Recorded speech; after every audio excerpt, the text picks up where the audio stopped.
Okay, we should be live now. As always, to test. Can everybody hear me? I'm gonna wait a sec to see chat filter in here as a response, and I'm going to plug in the charger into my phone that is filming this, so shaky screen for a sec, don't mind me. Okay.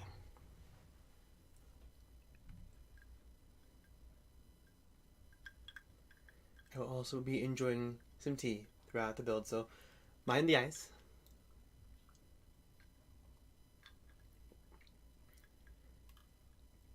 Can y'all hear me good?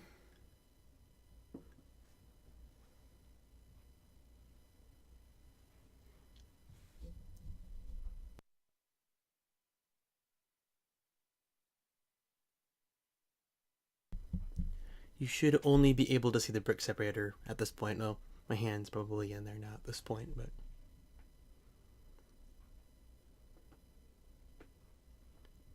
Hello everybody, welcome on in, welcome on in. Test separator, of course. That's how we're probably gonna end up starting all this.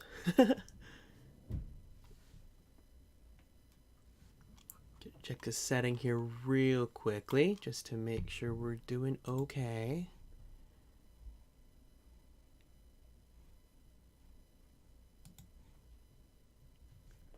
Moving my hand in and out. We're not jittering weird or anything funky, right? Remember, this is only stream number 2 here, so ironing out the kinks as we go, right?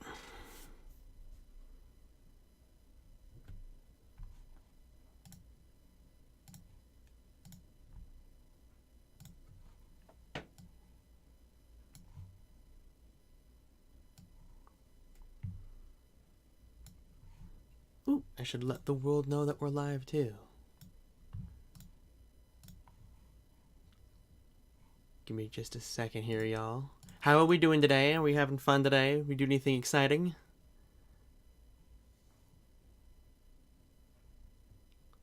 Thank you, Justin. Thank you.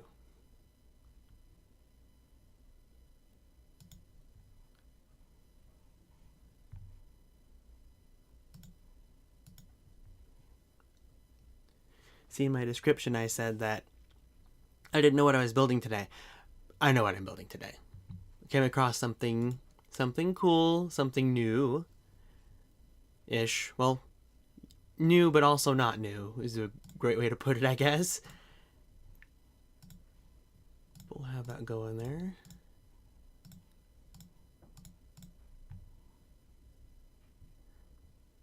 Glad that you're good now, PokeFan. Good, good.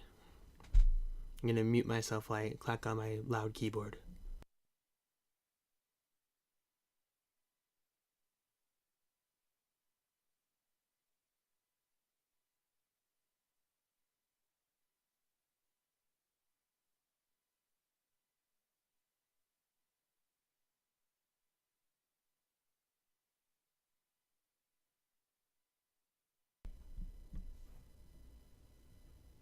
Working on YouTube videos after bricks, nice. Ooh, the A-frame cabin. How was that? Was there more that you want to add to the build there, Justin? I know it's a great build, but what excited you the most?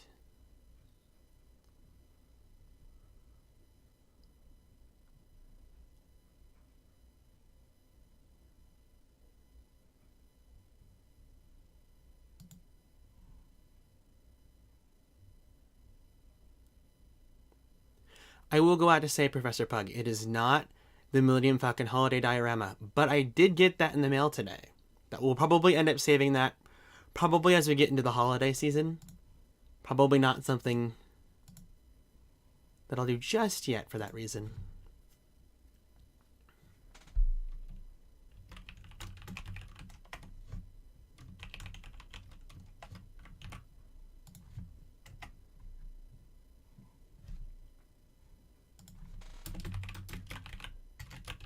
Clickety clackety, sorry.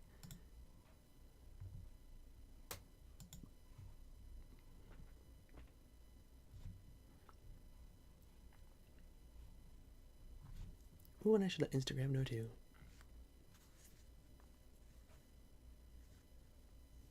I'm glad to hear that, Afrobricks. I'll be honest with you, as we get further and further away from live streams or certain video events on Masters of Brick Jitsu especially, um, I tend to forget some things. So reminders like that are helpful for me, and I'm glad that I was able to provide some good advice for you. So pardon me if I can be just a little bit forgetful. We'll wait to see if we have any folks come in from Twitter and Instagram here in just a moment.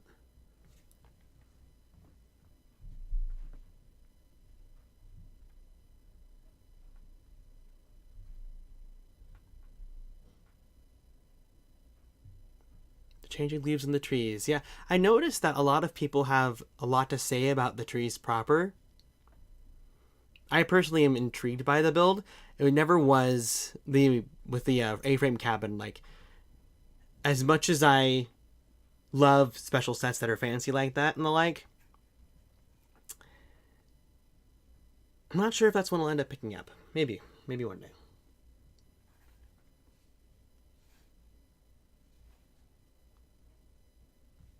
Why is this so hard? Okay.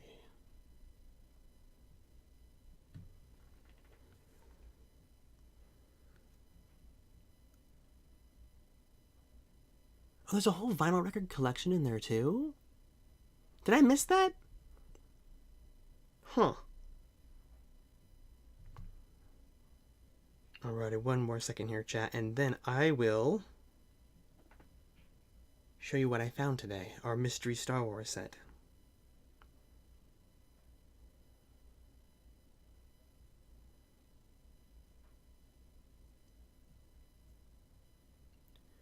I kind of think the A-frame cabin is something similar to like the old fishing store, where it's something I wouldn't expect to be fantastic, but ends up being really, really fantastic.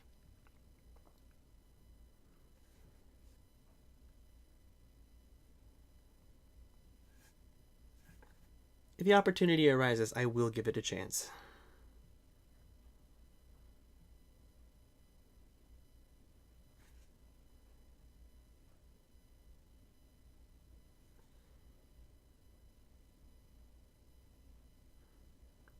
And now Instagram knows. We'll give everyone there just one more minute here.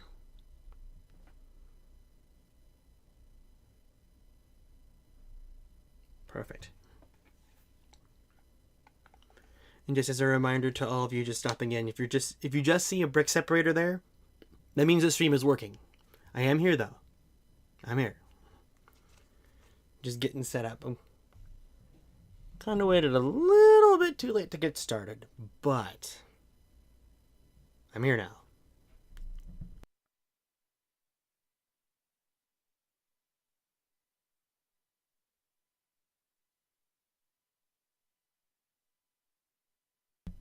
What is your favorite Star Wars film in the franchise, Pen? Well, my favorite film is The Last Jedi. Because it does things different.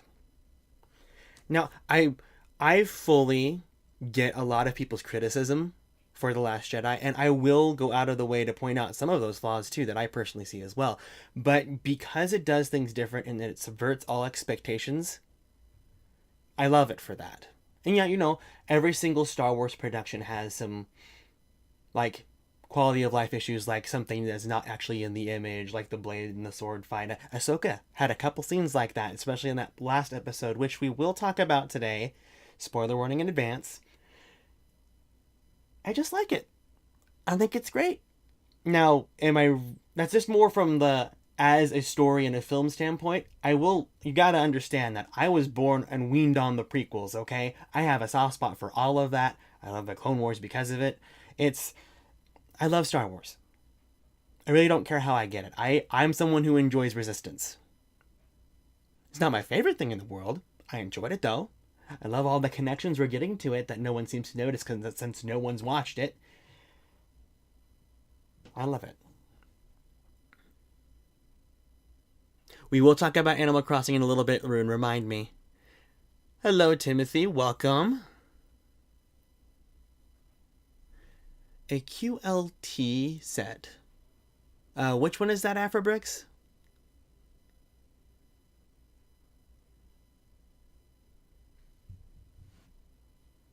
See, like, because it was such a fun movie to watch in theaters, because my whole theatrical experience with Star Wars is exclusively the sequels, and having The Force Awakens be as simple as it was, so close to the to A New Hope and kind of and how it's formatted in a way, helped me ease into it.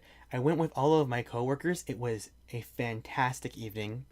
Um, it made it seem like a little bit. It made it seem safe. It made it seem comfortable. So when The Last Jedi came around and said, "No, no, don't trust the safety," I loved it. And then Rise of Skywalker leading back into that safety as well. Sure, that's okay. And honestly, I have not seen the Rise of Skywalker since it was in theaters. I have not seen it since. I will watch it again, but I'm almost kind of scared of watching it again out of worry that I'm not going to like it as much as I did.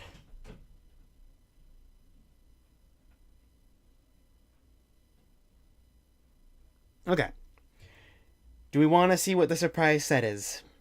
I do worry that I might be hyping it up just a little bit, but I think that you guys will think it's neat. I'm going to move a separator out of the way for this. Oop. Making loud noise. You don't need that.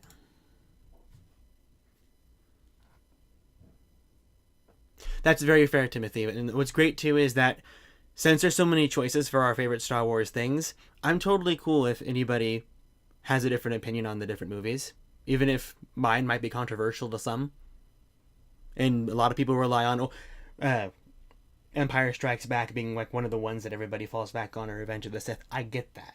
I understand why they would feel that way, and that's perfectly fine by me. When it comes to third-party sets, Afrobricks, I tend to not go with them, only because a lot of the things that I like because they are Lego too. Outside of like the video game stuff, and well, I have a love for Star Wars because of Lego, and then I love all the action themes and stuff. It's all kind of linked to Lego specifically. I will give credit where credit's due for any of the brands that have chosen to take different properties and do something far beyond what Lego could possibly do. I will say that Mega does a great job for what they do, but it's not something that'll probably end up going out of the way to collect. Okay. Are we ready to see our surprise set today? So story time and potentially a bit of a... what is it? I guess it's more of a clue as to what it will be. I had initial plans for what I wanted to build, and then I went to Walmart today. And I was shopping around, and they had a clearance tag on the land speeder. It was still only 20% off. I didn't get it, the UCS one, but I was hoping for more. Didn't turn out, but then I remembered they have their holiday section open in the toy aisle now, where they have all the advent calendars and such. But then also they had the 2-in-1 sets too. They had the Friends one, they had the Jurassic one, and they had the Star Wars one. And so I got this. Look how thick this box is. It's crazy. Now, it actually has... I believe that the way that this works is that the two boxes for these two sets are actually inside of this bigger box. And they're just nothing special aside from the outside box. But we'll take a look at the back here. Yeah, it shows the boxes on there and the features for the stuff that's included. Now, I already have a Snowtrooper battle pack, but I have Assault on Hoth, and there's next to no Snowtroopers in that set, and I'm absolutely fine getting another one of these. But I basically got it for free because the cost of this whole thing with the ATST was only $45. Like, straight up. Which is basically that for free and $5 off this, and I didn't have this. So, what a banging deal. Great, great, great value. Indeed, Justin. Is there anything special on the sides here? Well, I guess there's that kind of like design there, which is pretty neat. And then I guess that's packaging art for the battle pack too. And they have that cool little insignia that they had for this stuff, which I think they only did for like this one wave. Was it only for this one wave? Chat, you can tell me. This whole little thing here, I think that is something that they continued, but I have not been paying attention. Oh, it's $45 in store too, Pug. It is. Well, sans tax, of course. But we're going to build these tonight. And we're going to talk our brains out about Star Wars.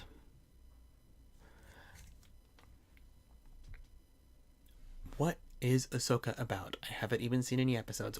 You know what, Timothy? Remind me to give you just a little brief explanation about that when we are about to talk spoilers. And we're going to be talking about spoilers of the finale. So if you care, you might not want to tune in. But if you want to tune in and be spoiled anyway and then experience it for yourself, that's cool too. Ooh. So let's crack this puppy open. I'm going to break the seals here off screen. And then I will actually take the items out of the box in front of the camera for you. Don't want you to miss out on the cool part.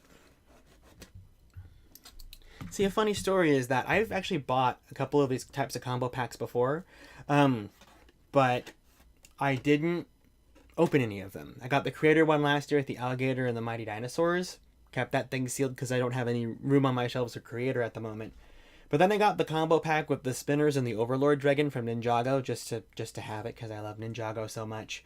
I skipped out on the Havoc, not the Havoc Marauder, the Imperial Marauder set that they did last year at Walmart because I already had all the sets that were included in it. And same thing with the Skywalker Saga one with Mustafar and the Landspeeder and Obi-Wan set. It was Obi-Wan set, right?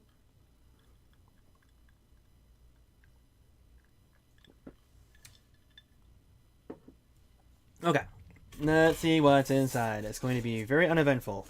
Okay, maybe it's a little bit eventful. There is this cardboard insert here. Can I pull it out? Don't tell me I have to open it up the opposite way. Ooh. Guys, this is the exclusive thing about it. It is a wrapped up bit of cardboard. What could possibly be cooler? Yeet. Anyways, let's get this out here. You all know what this is. It's on the box. See, it's just the ATST set on its own. More space here. See? Nothing unique, nothing special. Barcode's still on the bottom and everything. Nothing unique. No implication that was a part of this combo pack to begin with. And every single one of these combo sets are like this. Like if you got the Kohl's exclusive Star Wars mech set for MSRP for some stupid reason, if you like it, you like it. No offense to you. You're just going to find the normal boxes of the sets inside. So you might as well just buy them anywhere else. Looks like a cool gift, though. And then inside as well is the battle pack. And this might be one of the most pristine versions of this battle pack that I have seen. Mostly because it's been inside this box, keeping it safe this entire time. We're going to start off with this, though, by the way, just to get the smaller thing out of the way. I'm very much a save the best for last kind of person. So we'll get to that there, and just so that you can see, ain't nothing else in there. This were a combo pack that they made like 10 years ago. It probably have an exclusive poster, some Lego Club website, like extra downloads or something like that. But not here. I completely forgot that there were Marvel mech packs, just a banana. Was it more than just the mechs? I don't think there ever was more than that. I'm gonna turn that on right there. Ta-da! Okay. That City Stunts set bundle at Walmart, I remember they released that like in early fall and nobody cared. And then it got an even cheaper discount, discount. And it was cheaper than just one of the bikes on their own. So people were like, oh, I'm just going to buy that to get all three of them instead. But that one came with a suitcase, didn't it? Because I know that there was a vehicle one that City had as well that came with the suitcase as well. But man, did they linger. Oh, the Infinity Saga one that Costco had with Groot and the Iron Man. I remember now. People were crediting me for finding that. It's like I posted it because someone added me, and yeah, that was a weird time. Marvel Mech Bundle was the only gift bundle that came over there. It's interesting how these tend to be regional exclusive too, and I guess that makes them just a little bit more exclusive, I guess. And now I've just ruined it by breaking the seals. Now you're making me feel dumb. That was my choice. What am I saying? I'm gonna crack this puppy open.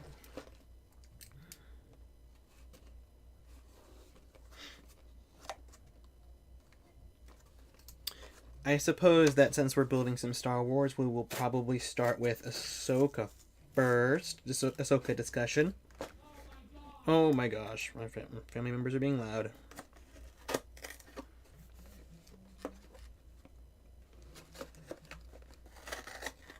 Don't know if you guys can hear that, but I apologize in advance. Let's get this open.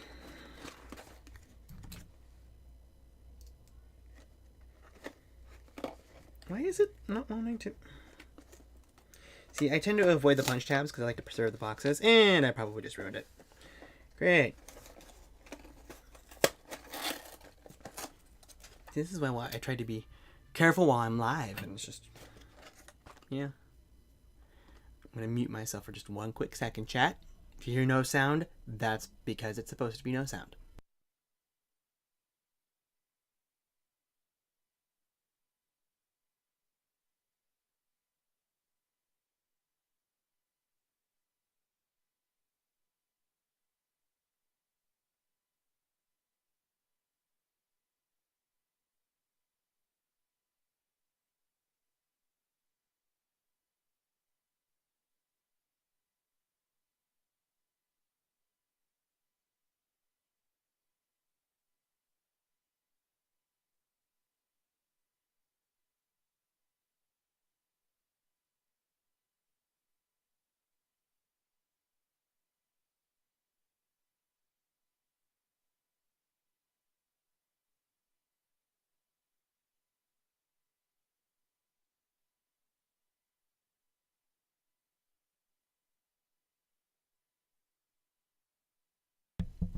And I'm back. Hello. Welcome, Absolutely Studios. I'm going to get my VIP points on the front of that instruction booklet 1 second here. And in the meantime, I will explain Ahsoka. For Timothy here. So, Ahsoka is the next installment in the line of Disney Plus Star Wars TV shows that kind of follow each other. It's about the character Ahsoka from the Clone Wars post her adventures in Star Wars Rebels. And it features characters from that show and continues some of the stories from it as well. And basically what is the next steps leading into the next major story for Star Wars as a whole. There is a few movies that are on the horizon for Star Wars. And it is believed that Ahsoka is the first step, the first deliberate step into that larger story. In Star Wars Rebels, they introduced the character Grand Admiral Thrawn, and he was taken out of the picture due to events in that show. And this is basically following up on everything that happened. And it's believed that Thrawn is basically going to be this Star Wars story's Thanos equivalent, if you want to use an example from Marvel. That's a Marvel Cinematic Universe. And yeah, that's just kind of the first major step in that. It's all in live action too, which is really neat for some of the topics that they cover and scenes that they show off from across the universe of Star Wars Galaxy, technically. We're actually talking about that right now, absolutely. We're going to head into spoiler territory here in a second. Timothy the Brick Builder here was curious what the show is about, and I'll say it again. If it's something that you do not want to get spoiled, Timothy, you probably want to tune out from this and then come back later, maybe. It's only I say only. It's an 8-episode series of about anywhere between 35 to 55-minute long episodes each. Now that the whole thing has ended, and we're basically going to enter into spoilers now at this point, I believe that it is the first Star Wars series on Disney Plus that has fully stuck its landing. I've always felt that, or more like it managed to remain consistent. With The Mandalorian, it always felt like, oh, this is just Saturday morning cartoons, not a serialized type of... That's okay, Timothy. Feel free to join us still. It just kind of felt like, oh, Monster of the Week, or here's a weekly adventure. And that was fine. But then we would reach the finale, and it's like, oh, well, we were trying to tell a full story here. And it only really matters with, like, the very first episode, or, like, the very, very last couple episodes. Where with Ahsoka, it felt like it all was just completely consistent, interconnected in a way. I mean, there were some slow moments there, of course. And I love the cast of characters. The carryover from Rebels was great. The new characters. Baylan Skoll is one of the coolest villains that we have got in Star Wars as a whole in such a long time.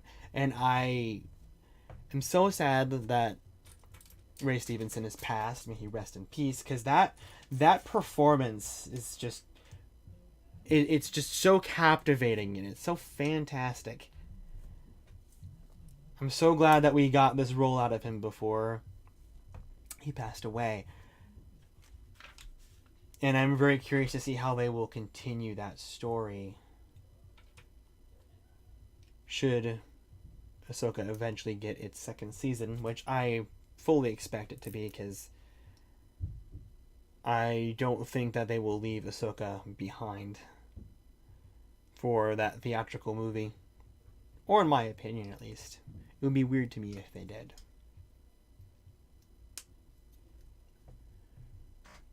For the finale itself, well,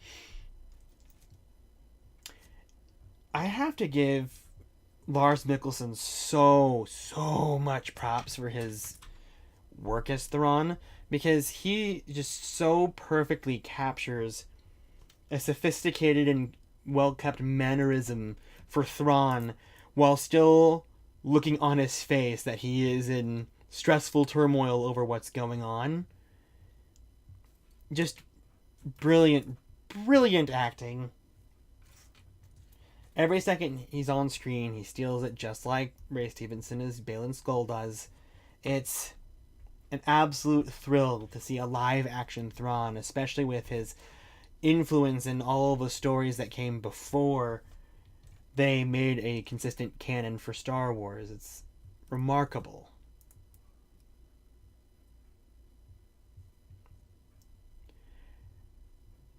I love it how we were all theorizing how the Eye of Sion, the ring ship, was going to be a hyperdrive ring for the Star Destroyer from the very beginning, and actually seeing it happen is just so gratifying and so cool.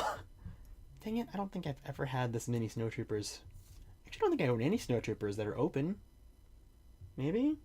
I think I have a couple. Did Assault on Hoth have any? Maybe the design was different, and that's why I feel so woo about these. But we're just going to stick these over here. I love it how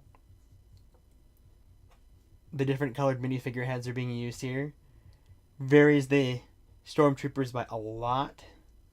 I really appreciate that. One sec.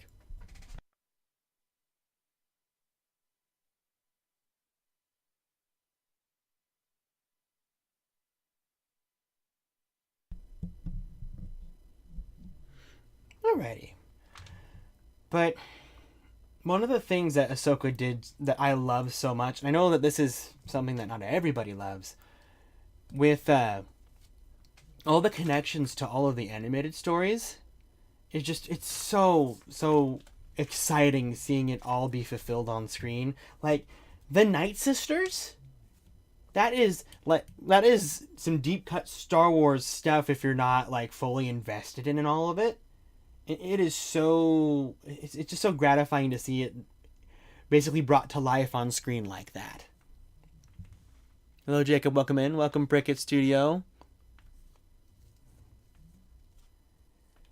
And then see that being fulfilled through Morgan Elsbeth as well. And it was just so exciting to see, and then also the connections that they made to Clone Wars as well through that. That fight that she had with Ahsoka was the coolest thing. It felt so different than most lightsaber fights. I won't say it's like the best like fight. I would need to basically watch the whole franchise again to give a proper opinion on that, which I'm not doing that anytime soon. Man, so good. So exciting seeing Ezra with a lightsaber again. Seeing Sabine fulfill her wants that she's been trying to do the whole entire season has just been so cool to see. The actors in this show were so perfectly chosen too. It's the guy who played Amon Esfandi, he plays as Ezra. He is just such a fantastic choice to play that character. I'm so impressed. So impressed. Welcome the first brick. Welcome Cam. Welcome Pink Eyes. Glad you guys can make it in. Glad you're enjoying some quality live streaming content over the course of the day. I say that as someone who is also enjoying other live stream content today. We're in the middle of talking about the Ahsoka finale, so if you haven't seen that and you don't want to hear about it, we're almost done here, at least for my opinion at least, and then we will continue to discuss exciting things that have happened over the course of the week that I have not been live streaming, because there's a lot to talk about. Overall, the cliffhangers that we got, the ones that are just for leading the story along, are just so cool. Like I talked about how the Night Sisters felt like a deep cut, but the Mortis Gods, that's as deep a cut you could get. And the fact that there's gigantic statues of them on Peridia, it's a Night Sister planet, okay? So it's all dark side leaning. So having the three of them there, but having the sister representing the light side being completely beheaded really sets the tone. I am so excited to see what comes of that, because I never thought that they would interweave that into live action, and it's just so cool. And then Thrawn escapes, yada yada. We expected that. Basically, we assume that this big huge movie combo event of all the stories is going to be an Heir to the Empire modern day type of situation, so that had to happen. Thrawn's basically our new big bad for now while we wait for the First Order to establish itself. Cannot wait for more of that. And then the scene with Ezra arriving on Home 1, up to all of his old antics, the borrowing clone armor and all of that. It's just, it's so good. And then him meeting Hera, I cried. it was so good. I am so satisfied with Ahsoka, more so than any of the current Star Wars productions for a finale. I loved it so much. I'm so sad that it's gone. I want more. I loved it that much. You know, it's good if it's just like, oh, I want more of it. So much more of it. But yes, those were my feelings about it. I'm going to look at the chat here in a second once I find this one last piece here to go on the speeder bike we're building. Because I saw you guys are commenting. I don't want to make you think like I'm ignoring you. Okay. Build pause, focusing on the chat right now. I'm going to scroll up a little bit. The music. Absolutely, studios, you are... It's so... We've loved Kevin Kiner's music and his family's music that they've done for Clone Wars and Rebels, but hearing it all kind of fulfilled through Ahsoka, oh, it's so good. It's so pretty. It's so well... Hearing Thrawn's theme like that, oh, it's so good. So good. Bricket Studios. I don't know if you know this, but the series that they announced for Star Wars called The Acolyte is a High Republic era show that they're doing. I'd imagine that a lot of these shows have already been referencing the books too. Like I believe that Cobb Vanth is from Aftermath, or the Aftermath trilogy. And I think that that's another connection there. And then, the Battle of Jakku is all linked into that as well with the comics and the like, and that's a big deal. Oh, I like it when Star Wars interconnects. It's the best part. Jacob Neely, I remember you from Ash's streams. I'm remembering you right, yes? You liked to build Batmobiles last I saw you. Am I thinking of the right person? Welcome in, Wookie Bricks.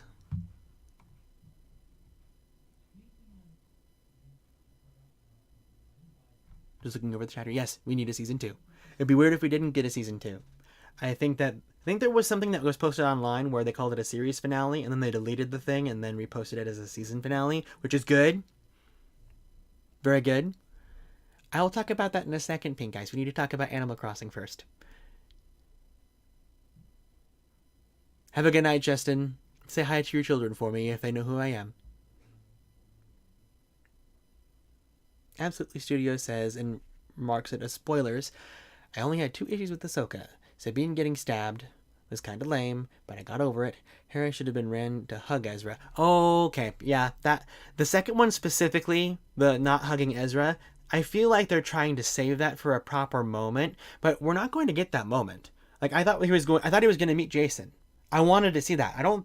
Unless the next season begins right after that point in time, we're not going to see him meet Jason. They're just going to already know each other at this point. And I wanted to see it so bad. I wanted to see the emotions. The fact that he kind of sniffles there when he comes back is just... I'm starting to think about it. And it was all in front of the ghost, too, and the panning image, and Chopper already knowing it was him. Oh, I loved it so much. So much. Welcome, Average Human. Welcome, Reed Renders. Come on in. Come on and join the fun. I'm pausing building while I'm talking about talking about Ahsoka and reading the comments. The thing with Sabine being stabbed, by the way, I wasn't too bothered by. I get how it's kind of odd how, like, Qui-Gon got stabbed and died in episode 1 of Star Wars in Phantom Menace, and how no one bothered to heal him. His wounds were cauterized by the saber. He could have lived. I get it to propel the story. There's some strange choices and narrative choices in Star Wars, but it's just what Star Wars is. It's just a little weird, but it's good. Needed a Zeb reunion too. I think that we're probably going to get that in a little bit later on, because if Zeb is on that base with Captain Teva, or wherever that's going on there, I think that we'll need to wait to get fulfillment on that.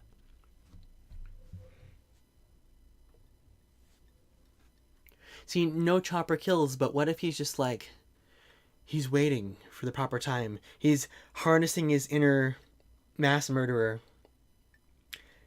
And when the time comes, guns a-blazing. We can't shortchange Chopper, because he isn't always guns a-blazing, but when he is, the kill count rises, and it rises fast.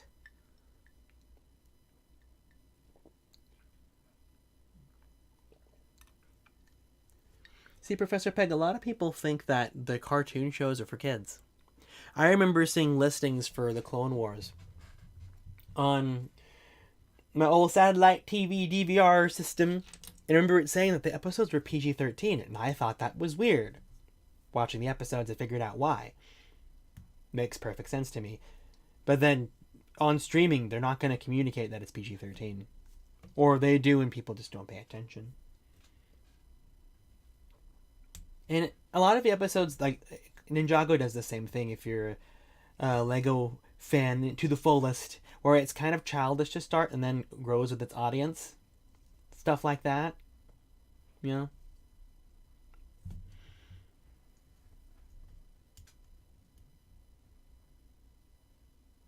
See, now that you mention it, Timothy, knowing me on Discord, I think that I remember you as well. Because that's how I remember Jacob Neely as well, if he's still here. Yeah, Sabine's odds were better than most because she was like right next to the city where they have medical stuff there. So, live action Lafall. My heart, it beats for it. So happy, happy, happy.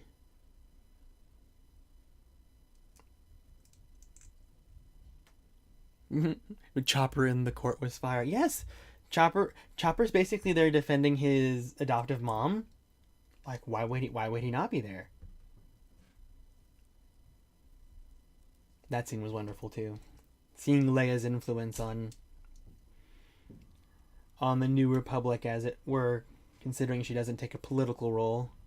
I am surprised just how much goes into this build for this speeder bike. I really like it for that. I really do. Minifigs can't reach those pedals. I do like that they're there, though. I like that it has the pedals even if they can't reach it. It's not so wildly out of proportion that I'm like, why is it even there? And it's I like it. I like it a lot.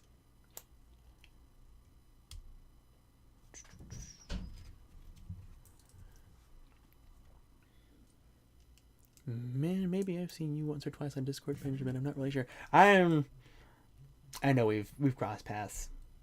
I know we have. Either that or some of my friends' streams, at least. Because either that or I remember you from something specific that I do not recall. But I remember you. I remember you very well, Average Human. See, but if you put Chopper on trial, he will rationalize with everybody there. And they'll just let him do what he wants. You can't have him do that. He'll win. No, I'm not saying that non-Ninjago fans aren't true Lego fans. It's more that there's certain kinds of Lego fans, the generalized Lego fans, where it's like they like all of it rather than just little bits and pieces of it.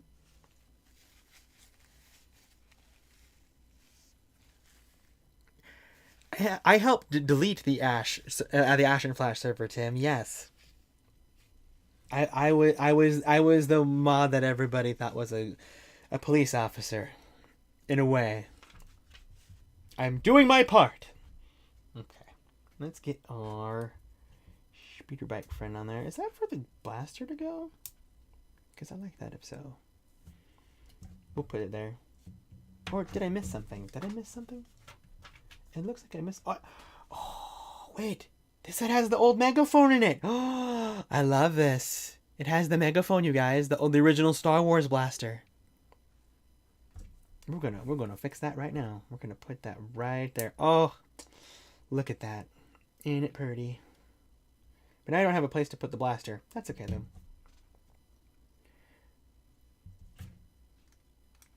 There was an Ash and Flash Discord server, Reed. Yes. It is now long gone now. But Ash really never visited it much. So you didn't miss out on a lot. There's a lot of people talking about superheroes at a time where there was hope that there would be more good to come, and well, I say that, and then we've heard some rumors today, which I'm probably not going to go into the fullest because I don't know I know the legitimacy of the people who say stuff about it, but I don't know if that's something that I want to get into. Let's just say rumors are being corroborated, and we like to see that, especially for what they might end up being. But we'll cross that bridge when we get there. C4 said, are you asking if I remember you? Or if asking them if they remember you? Because you were never there.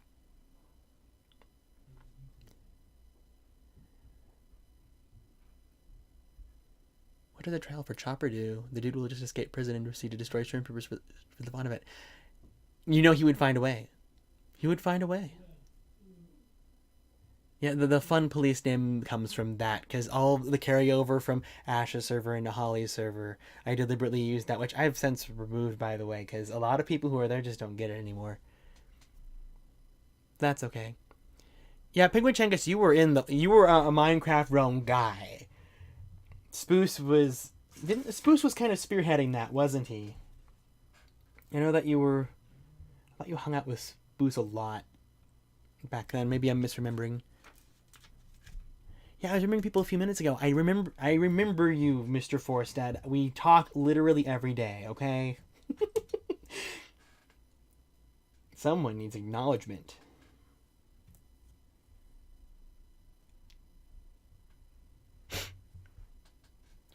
Welcome, Carter. I just opened up the Walmart exclusive combo pack with the ATST and the Snow Trooper Battle Pack, and we're building the Snow Trooper Battle Pack right now.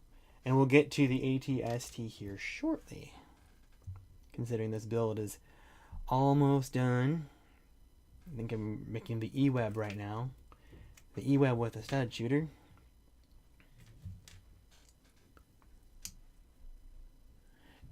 Yes, see, I know Forstud from his Instagram stories too. They're quite spectacular. He makes posts too, by the way. Some pretty cool mocks. You should check them out.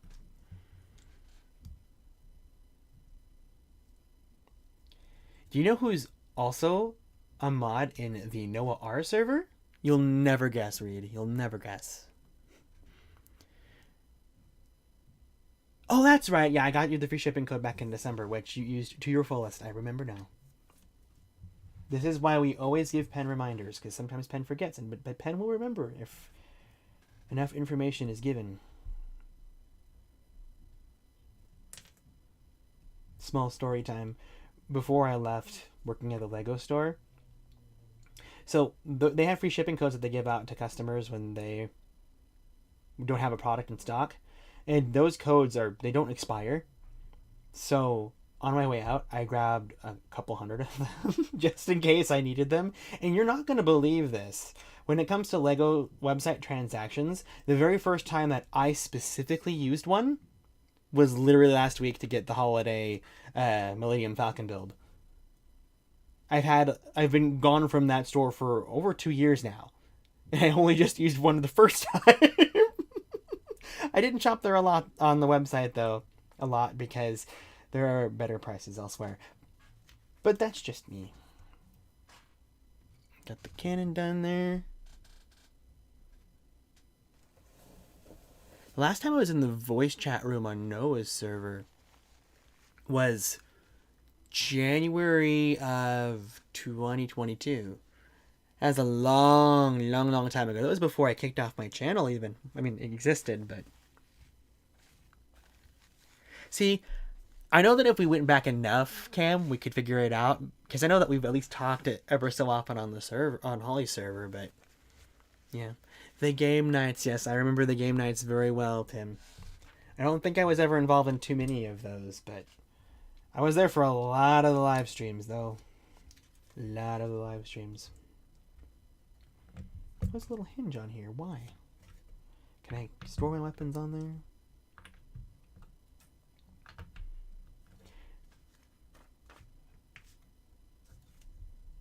Oh, we love the macro binoculars.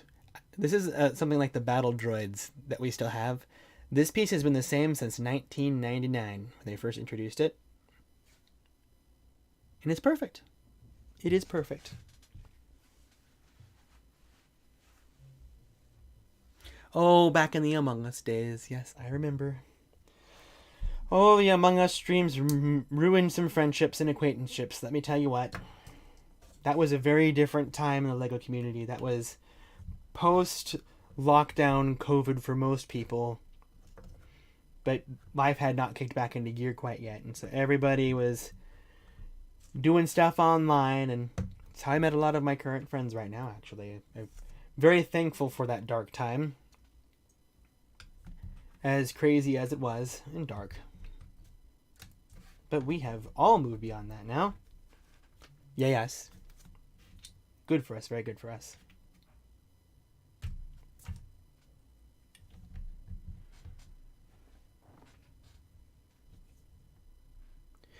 You got that Clone Trooper pack, right? Average human? I remember it was impossible to find, and anybody who didn't have a Lego store near them had basically no chance of getting them until much, much later on. But that, it's funny, because that time that I was in Noah's server for that voice call thing, I was visiting family back where I used to live, where that Lego store I used to work at was. So at that same time, that was when I got that pack. It all worked out that way. Oh, it looks like we are done with this one. So we want to put our sniper in here, yeah? We'll get our eWeb friend here. Touch the hand like that. That there. And we'll get this prone snowtrooper. Oh, how wonderful these all would be with fabric commas. Wouldn't you agree, chat? Ooh, I have clear piece that I can put on here, yeah? Will that work? Nope, not as good as I would like it to. Let's... Yeah! Perfect! So now it looks like it's floating real good. Is it all in there, chat? Let me just do that here for a sec. Oh, hey! We're about... Oh, look at this, though! This has all the Hoth sets that were out at that time. That is so cool. I still need to get this, by the way, and I'm not sure if I'm gonna. Because, you know, they're gonna make another one eventually one day, and if it's got a good deal, we'll see. But yeah, we're gonna build that next, chat. Oh, and the Skywalker Saga. Fun times, fun times.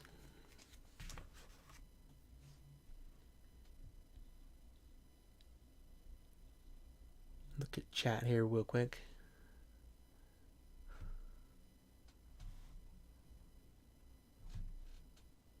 Have a good night, Cam. 2020 was when Pink Guy started becoming active in the LEGO community. Yes, indeed. And you are still here.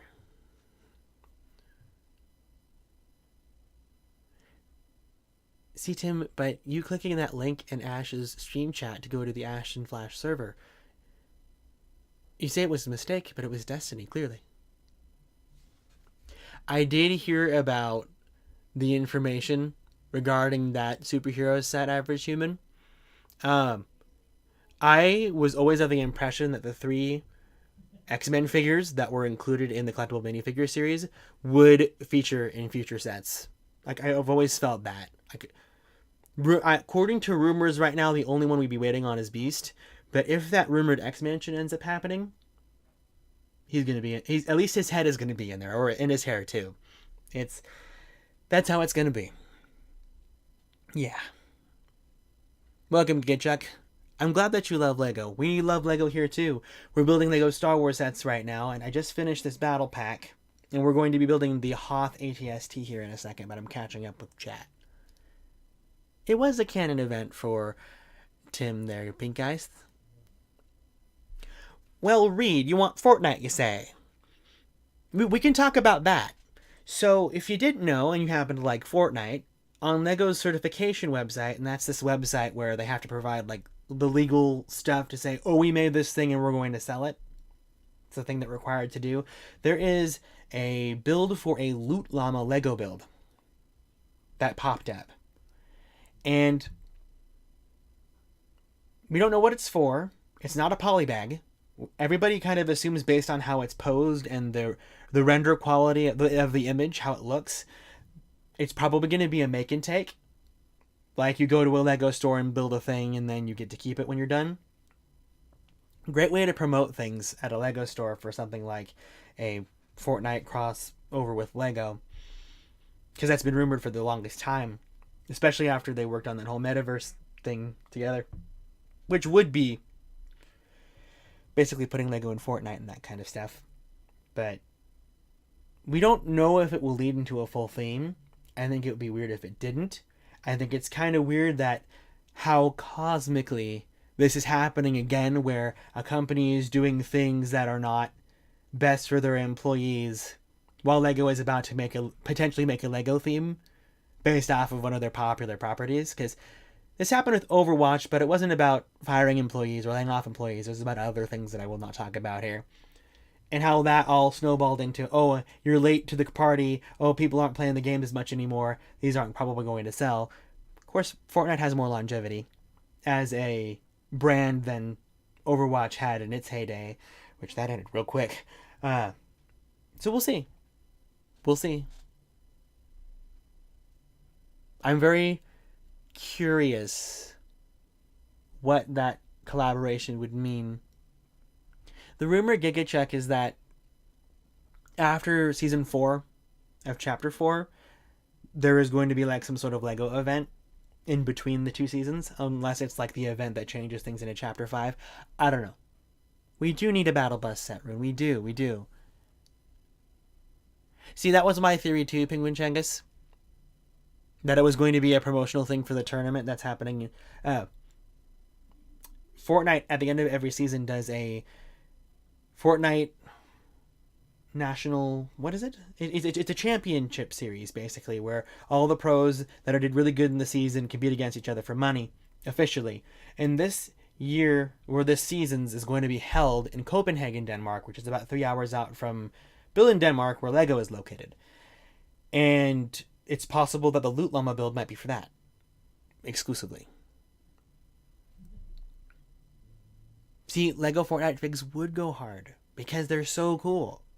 All like people were accusing Fortnite of copying the collectible minifigures for a time.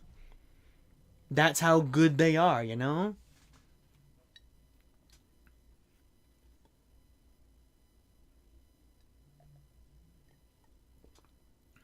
Is Overwatch 2 dead already?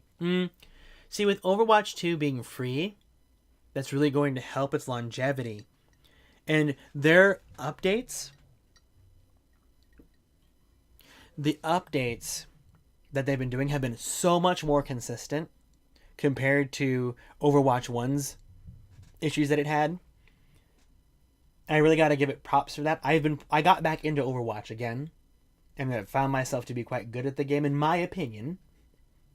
Enough for me to enjoy it, basically. I've been playing it with friends. It's the best way to enjoy that game. And I think that it's ripe for so much potential, but that really won't be able to be fulfilled until Fortnite has reached a lower status, and that's going to take some time.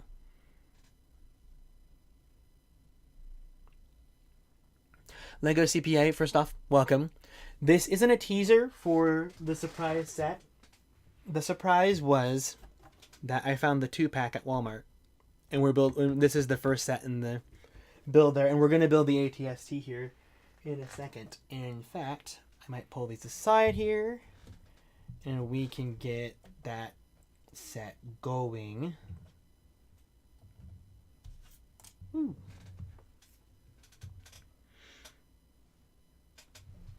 See, I've been feeling that the current battle pass for Fortnite, the current battle passes have been really, really lame.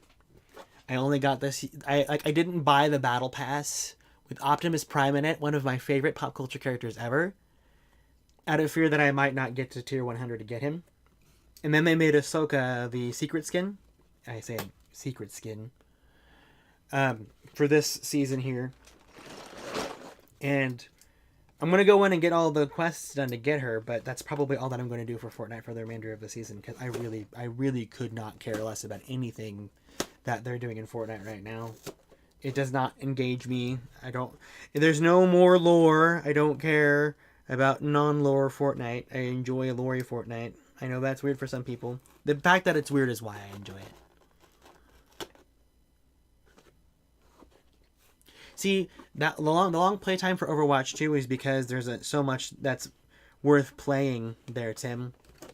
I try not to play that long because I get easily tilted playing Overwatch, actually, which is part of the reason why I don't stream competitive games. I just stream building Lego, and PenPlays is a all encompassing thing. Maybe we'll stream some video games one day. No promises, probably not anytime soon, so don't get too excited about that. Have a good night, Giga Chuck. Enjoy Assassin's Creed. Yeah, Ash and Just Too Good did they do 5 Fortnite CMF series? I thought they did more. I know that was their most popular. Well, that's because the Collision event was like the last big story event, Chengus. And I know that a lot of people didn't like the Collectathon aspect. I had a lot of fun with my friends. I really enjoyed it. My favorite events were... I loved the Chapter 3 Season 2 event, where you got to pilot the mecha. I loved that. And then so was season 2 and season 3. Which ones were which? It was season 2 and season 3. And then the event with the Cube Queen. I thought that was cool. Super cool. See, GigaChuck, I'm not an Assassin's Creed guy, but I've been invested in the video game culture of things for the longest time, so I know how important Assassin's Creed is. I've never played a game. I have no interest in playing the games. Well, that might change sometime in the future, but that's not something that I'm big on now.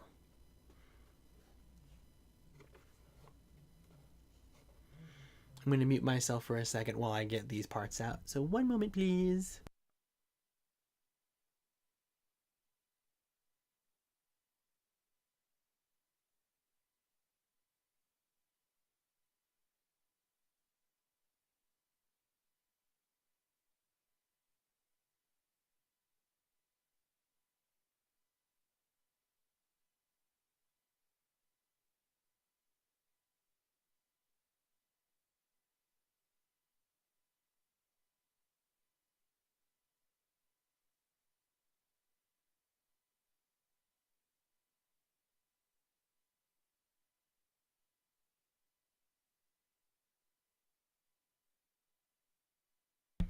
Have a good night, average human.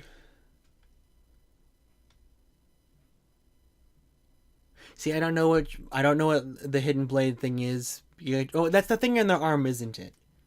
I don't know the specific ones. I can't say, oh yeah, that's good, or oh, I don't know, I like this one much, because I'm not an Assassin's Creed guy. If asks, on a scale of 1 to 10, how likely do you think a RuPaul figure is? I'm going to say it's a 5. I'm not sure if they would do any Lego based off of anything any of RuPaul's stuff that they do, but I can see it happening. It's not out of the question. It's very 50-50 in my opinion. Was Spider-Verse the most popular CMF?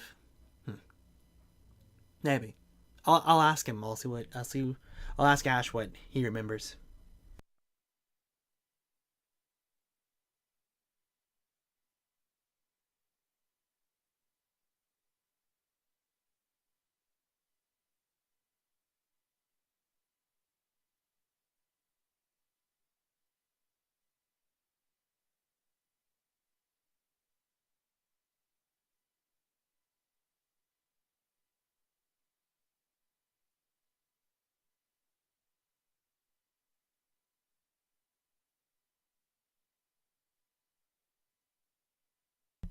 Okay, I muted myself for a second so I can open those bags. I just realized that this is going to be my first ATST build since 2007. Crazy to me. I have never built a modern one. I've handled some. Oh, I built the ATDP. That kind of counts, I guess. Well, I get myself my insider points. Excuse me. We will continue talking about goings on. Are you going to make a video on the Animal Crossing reveal? I saw your original, and also, can you make a prediction video for sets? Prediction videos and news videos are a very common thing across LEGO YouTubers, and that is not something that I want to really invest in too much. I've tried stuff like that. They did not go over very well. Because I do want to make this like my full-time job. I don't want to do content that doesn't do very well. And for the Animal Crossing like theory video, nope, it was very, very, very slow to actually get viewership. And I don't think that'll be something that you'll see from me anytime soon. I'm under the impression that the audience for LEGO Animal Crossing isn't nearly as big as it could be. But if I end up getting some sets and I have some opinions, I will most definitely do something about them if I have something to say.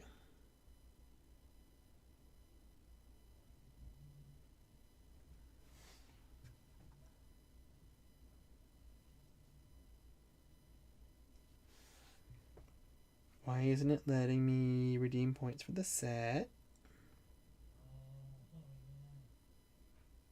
I'm irritated by that fact. Yeah, I agree with the Animal Crossing stuff there, if it's going to be bigger outside of the LEGO community proper. Although, with how contemporary the builds are likely going to be, I believe that a lot of people who like to build contemporary builds are going to really, really love what Animal Crossing brings to the table.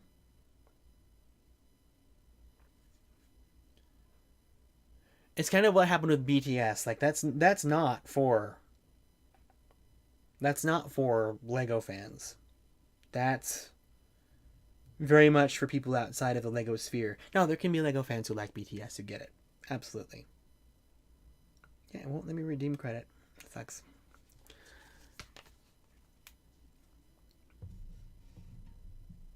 Now, I'm probably going to wait for a discount on the Animal Crossing sets. Just because, contrary to my reaction to it, if any of you saw that on my other socials, I'm more excited about it because it could lead to LEGO Zelda. That's where my excitement lies. Because I've never played any Animal Crossing games. I'm very good about absorbing information, and I have family members who have played Animal Crossing, and I learn a lot from them, and I know about a lot of the characters and a lot of the concepts that are featured in the games. But yeah, I would need to play some of the games to even have any semblance of what's going on. I intended to purchase with the idea that I am supporting more LEGO Nintendo products for my own selfish reasons. And I am content with that.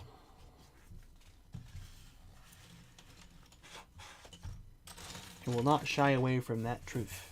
That is the sole reason why I have been very adamant about getting nearly every single LEGO Mario set that comes out, to support the idea of more Nintendo LEGO.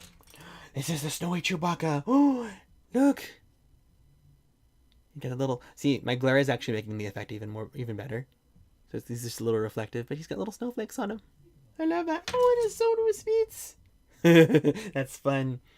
Yeah, let me build him first. We'll get him complete before we fall in love with Snowy Chewy. There he is. Look at that. That's so cool. See, it's an exclusive Chewbacca. See, Pink Eyes. Until they say the word, LEGO Zelda is going to remain a rumor within my heart and soul. Because, there's thoughts about, what could be done more than what we've heard and all of that kind of stuff. But until official announcements start popping up, we can't go, oh, it's coming. And that's just me just trying to keep a level head about it. I'm just trying to keep... All roads must lead to Zelda. You are correct, Rune. Maybe Metroid after that. I don't know. That's me being a little bit too excited on the concept, but Zelda's the golden ghost we chase. I'm excited, I'm waiting, and I'm ready. I am ready. See, I did a whole video about Splatoon and Zelda and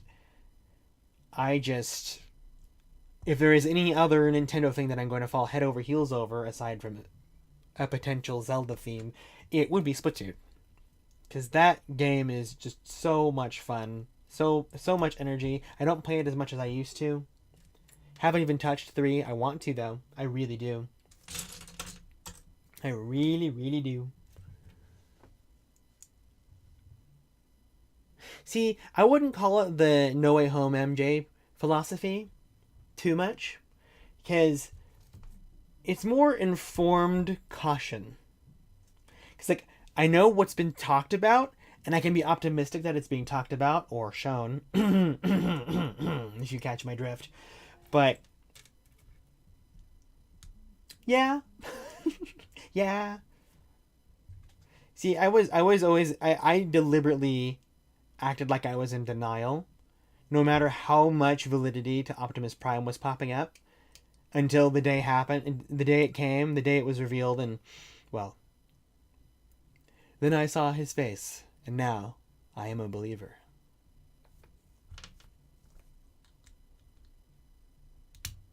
Words of wisdom from the late Smash Mouth. May he rest in pieces. Peace. Excuse me. Goodness gracious. We're talking Lego right now, and that slipped out. Oh, dearie.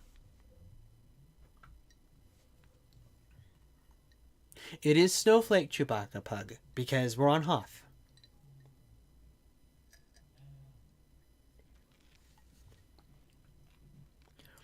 See, the Reggie approach to everything. My body is ready.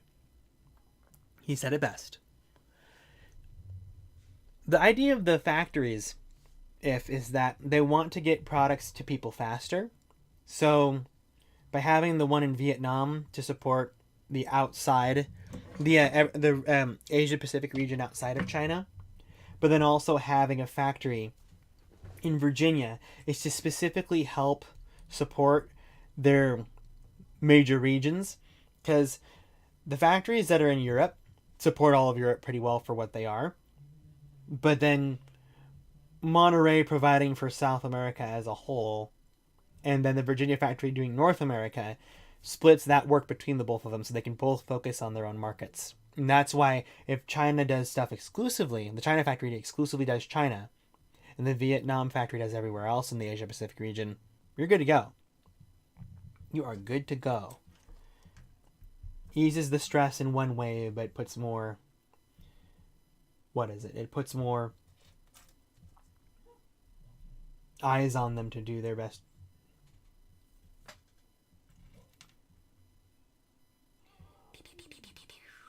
Where's the mold mark? Where's the mold mark? Okay, good. I found the mold mark. Yay. And I put it on the wrong side. Wait, like that? No, that works. It works. I was just worried for nothing.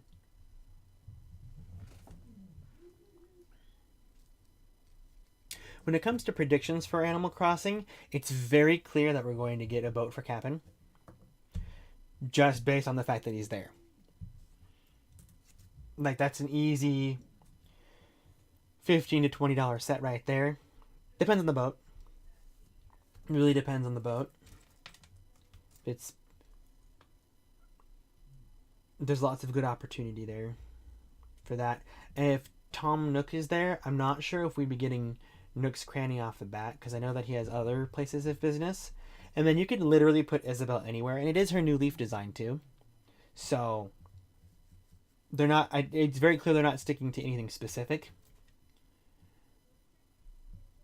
I would think that a villager's house would be the very first big set that they would do, like the larger size set of a wave, and then they would do the mayor's office as like one of the summer sets that are like $100 or $130, and that would be the one that would include KK in it or something. Which I'm also just so surprised he's not in that first launch lineup.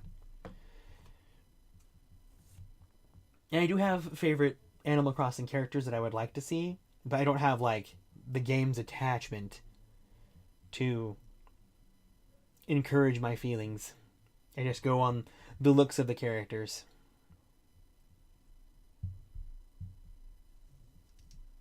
But there's just so much room for doing a Minecraft-like world with Animal Crossing, where all the things interconnect. It just makes sense. It makes perfect sense. And I have no doubt a lot of sets are going to be like, oh, it's just a bunch of trees and a bunch of accessories. But it'll include a villager that we haven't gotten before, and that'll make people excited. And that's okay. I like that.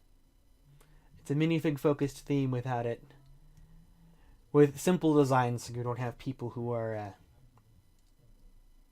yelling and screaming about certain aspects. Which, sometimes we gotta do that. That does not attach all the way. Interesting. Huh. This is already just a fantastic, fantastic probe droid. Welcome, Ross Studios. We're building the ATST. The Hoth ATST. Right now. It's a part of that big, that 2-in-1 pack that's available through Walmart stores in the US. We already built the Snow 'n' 'Trooper battle pack over there.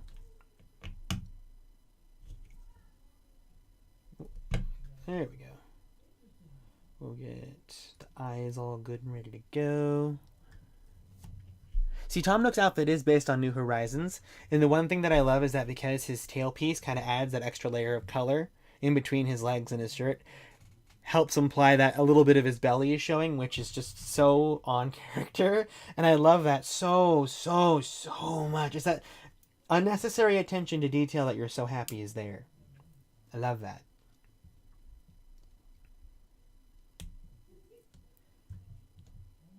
So the set as in total was $45, so it's basically $5 off the ATST, but you get the battle pack for free for the cost of it, and it's on their website too. But I got it in store because they have it in store as well. They have it in the holiday product section where all the special bundles and collections are available at. Nah.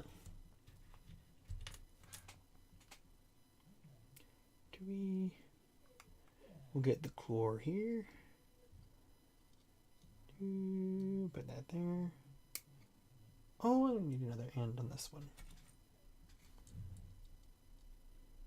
Can you imagine if the Animal Crossing characters were in the style of the Mario buildable figures?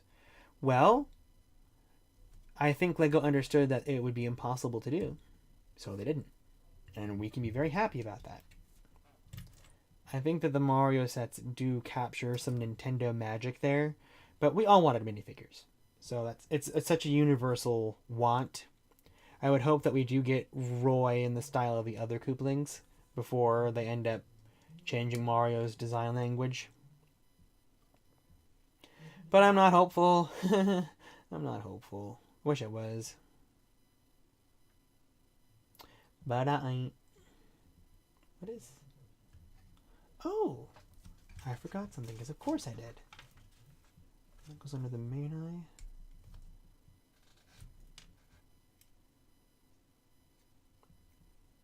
eye. Little proboscis thingy. I guess, oh, that works so much better for the head. Huh. That's a really cool probe droid. One of the best ones they have ever done. So cool. Put my chewy there. Grab myself a drink. See, Animal Crossing CMF series is just, it prints money. But why do a CMF series when you can just include everybody's favorites in a set? So, like, everybody wants Raymond, right? Why not put Raymond in a $100 set to force people to spend $100 to get Raymond? See, I wouldn't be surprised, Rune, if that was all the characters that we're getting in the first wave. Only because every single one of those figures has a completely brand new mold for their heads, and ignoring parts like Marshall's tail and all that kind of stuff. And then, like, what's their face? The blue horse. I forget what their name is. The one with the unicorn horn. Like, they're not going to use that head mold again unless they put that character in another set. So that's another. They're dedicating that mold just to that one singular character, and because of that, I expect to get Star Wars levels of minifigure quantity in each of these sets, and I'm okay with that only because it's going to be a new mold color or a new print every single time for them. So I would be very shocked if we see too many repeats, though I know that the most popular ones will probably show in multiple sets. So, like, there'll be multiple chances for Isabel. Rover will probably be in a couple of sets whenever he should show up. Tom Nook is going to be he's probably going to be in a set every single year. It's just a given. I can see KK going in one of the super expensive sets to start and then show up in something super cheap the next year. They're going to take advantage of the fact that the molds can be reused, though. But because they have to make new prints and recolor them is where the money, the budget for the theme is really going to fall into that. But perhaps the most exciting thing that got revealed yesterday was the fact that members of the LEGO Friends team are working on Animal Crossing. That is like the best news that I could possibly get this early on for this theme, aside from the fact that it exists. I could not be happier.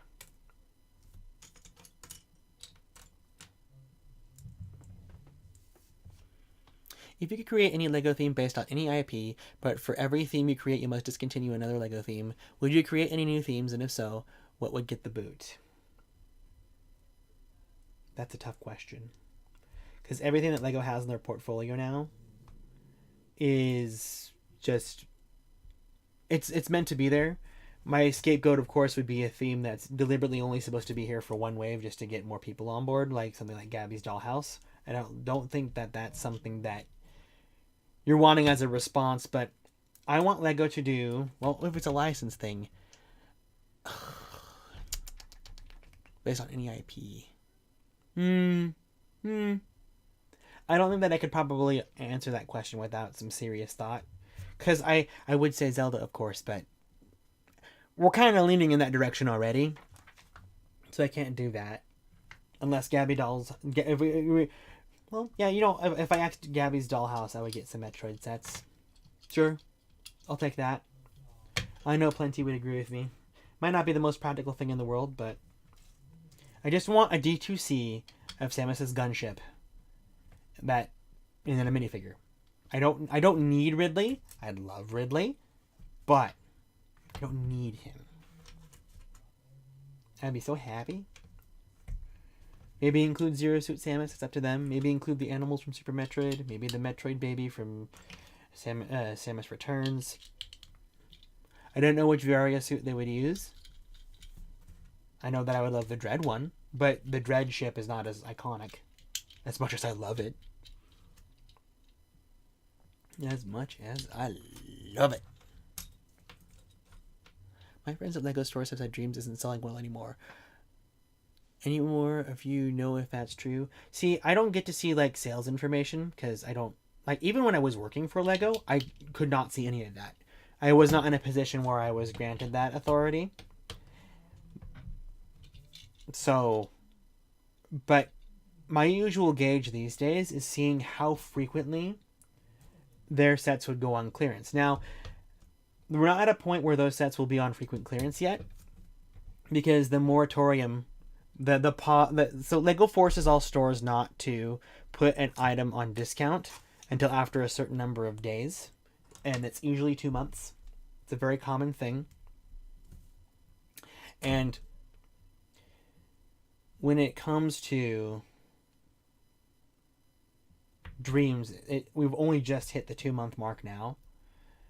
And it is included in the Target Circle Week deal, where you can get $10 if you spend a $10 gift card if you spend $50, and the $25 one if you spend $100. Most of those sets are included there. We need to wait just a little while longer.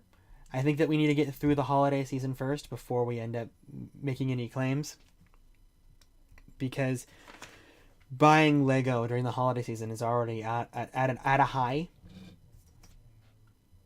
during that time. So it's not a very good gauge. We will see. We really couldn't see the Lego Movie 2 or Overwatch for what they were until well after about a good 8 or 9 months out. It wasn't something so obviously no one wanted, like Video, where all of the European retailer chains were putting it on discount from the get-go. That was such a crazy thing, seeing that. They were all like, "Oh nope, it's it. You get buy one get one free," and it's like, "What? Okay, that's neat, but also, uh-oh." They saw that writing on the wall super early on.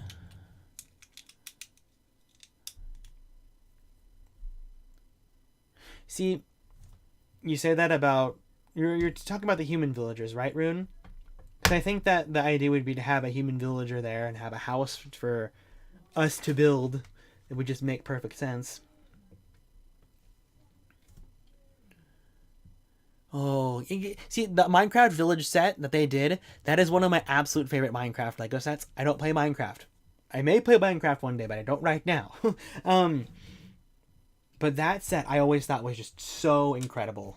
I got to help build the store display at the store that I worked at, and my experience with it opened my eyes to Lego Minecraft. I was like, I get why people like this now. I get it. Same thing with the mountain cave. I didn't help build it, but I saw it and I knew. I knew. I knew of its potential. I knew what it could be. Knew what it become. You say, wait, really? Are you serious? Was there something that happened? I won't kick Lego DC because there needs to be fresh blood in the superheroes team and a champion to say, no, we're doing DC and here's how we're going to do it, and just absolutely annihilate our brains. It only takes one person to say, no, do this. But it also relies on Warner wanting to merchandise any of the characters off, no matter which else world they come from. I'm a little bit behind on chat. Sorry, guys.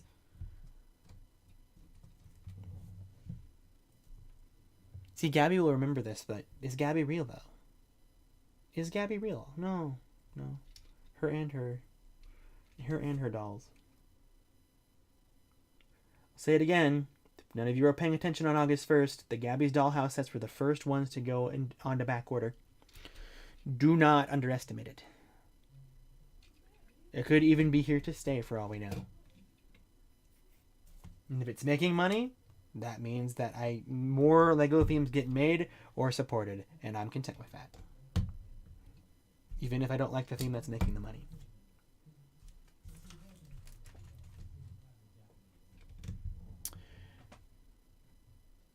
Welcome, 10 under 10. Welcome, Peyton. Welcome.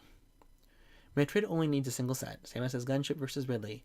Figures could be Samus, Zero Suit, and a build for the Metroid baby. Make it $120 and it's perfect. Give it a full interior, make it $170, so it's just the right size, and include the animals from Super Metroid. That's what I want.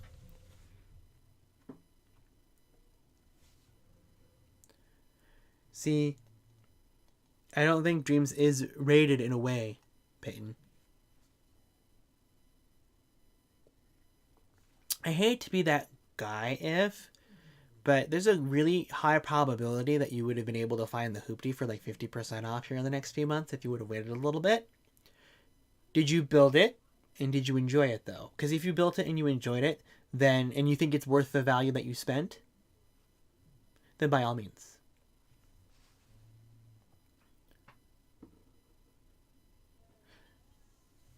See, my thought with the whole Lego Animal Crossing sets is that it would be like Minecraft, where if you got multiple sets, you can combine them together in different ways to make your own village out of them.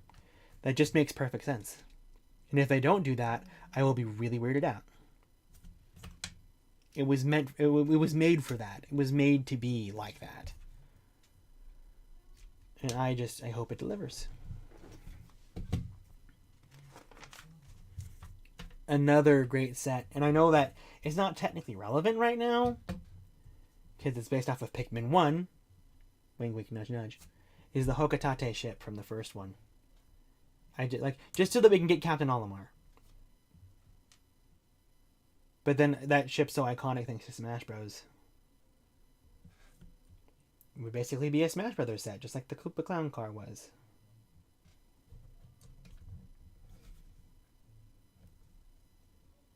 It's supposed to go like that. That's neat. Oh, I love me some good greebling. We love to see it. Tasty. Has a lot of extra pieces. It's always so interesting when building sets and they use a lot of really small pieces, because then you get this huge pile of extra pieces. And you're like, I don't think there's supposed to be that many. But yeah, there's supposed to be that many. All those small pieces that went with the Pro Droid are really showing here. Anything here that's important, though? I don't think I used this anywhere. We're going back a few pages and trying to find out where these pieces go. Well, where is it? Oh, it goes into the head of the Pro Droid. How did I miss that?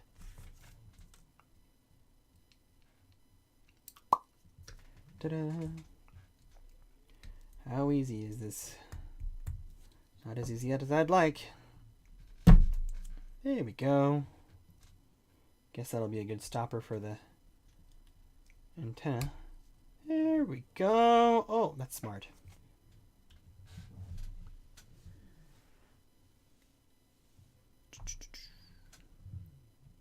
You cannot tell the difference here? The difference between your Kashyyyk Roth Studios? See, I'm intrigued by the Dollhouse set too, just because of everything that's there. But I don't know if I want to spend that kind of money on that. Let's get the spare pieces over here. I'm going to mute myself for bag 2. Just 1 second, please.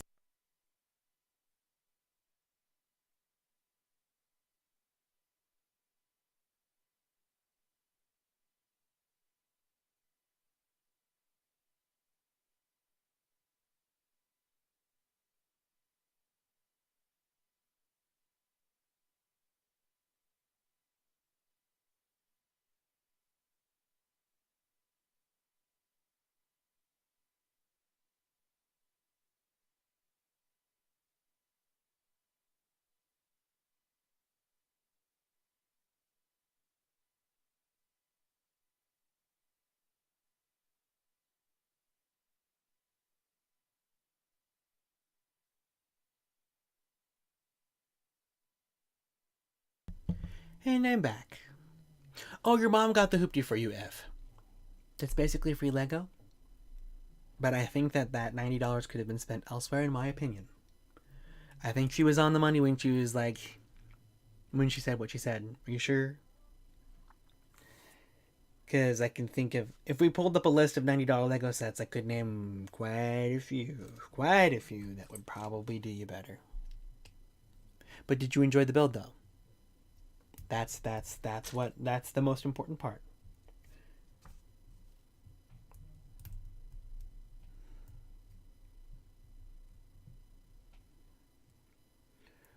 Look at that smirk. There's a little up on his head to get the chin strap on there. Where is... There it is. Remember when they first did the first helmets for these kinds of guys? I cannot tell the difference between my Kashyyyk Scout Trooper from both different releases. Might be the same figure then. We get Lego Pikmin. Do you think they should be a new piece or use the body piece from Dreams? Honestly, the Dreams body piece works really good for them. And I didn't even think about that. That actually might serve as a reason to do it even more. Ooh, it comes with a white... What's it called? I literally said its name earlier in the stream. And I have now forgotten. Isn't that great? Viewfinder? Viewfinder. Go on. There we go. He's all decked out and strangely the only pilot in the set. Yes? No, maybe so? Only one pilot in a vehicle that seats 2. Despite the fact that the Lego one doesn't. Hooray. I don't think that Dreams is overhyped at all, Peyton. I don't see a lot of excitement or discussion on it at all, which is not a good thing. Squid Game is still a thing. Isn't there like another season of that coming out? Or like a game show for it coming out too? A little late on that front. That's their mistake.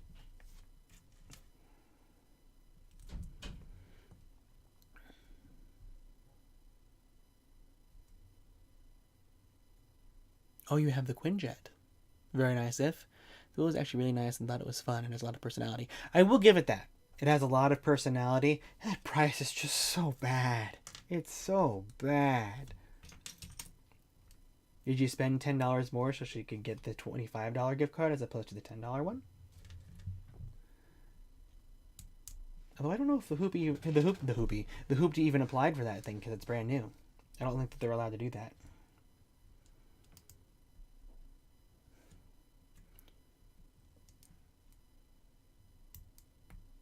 Since we have 12 characters in the Smash roster in LEGO, do you think we could get the full roster for Smash far into the future? No. And the reason why that's a no is because we are not going to get Bayonetta LEGO, we're not going to get Metal Gear LEGO, we're not going to get Fatal Fury LEGO.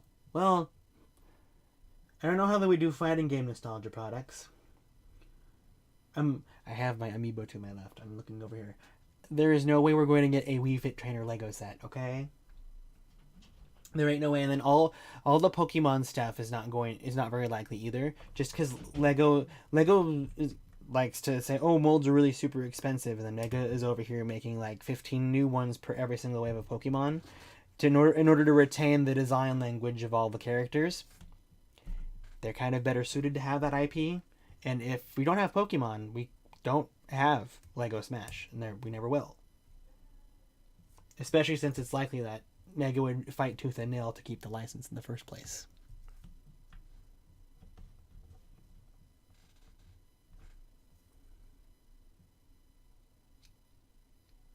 Metal Gear would go hard as Lego, but you know what?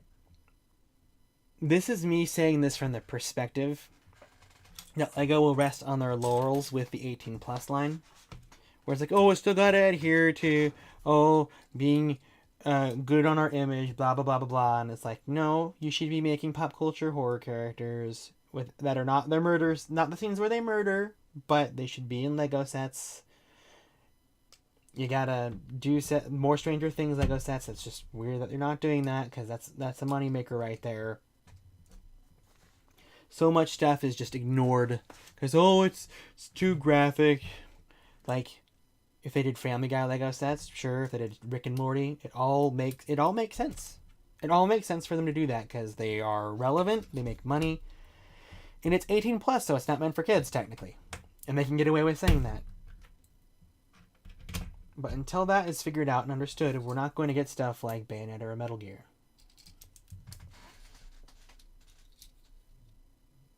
So you say we need a Wii Fit trainer, but nobody wants a Wii Fit trainer Lego figure. No one does. If you came in a Smash Brothers themed set, would I complain?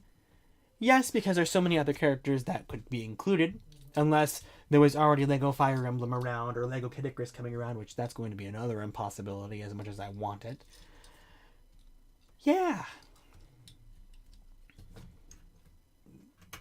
The idea of Lego Smash Brothers is take what you get and don't get too excited. There is no way they will fulfill every single need for that kind of idea as much as we'd love for them to. There's just no way.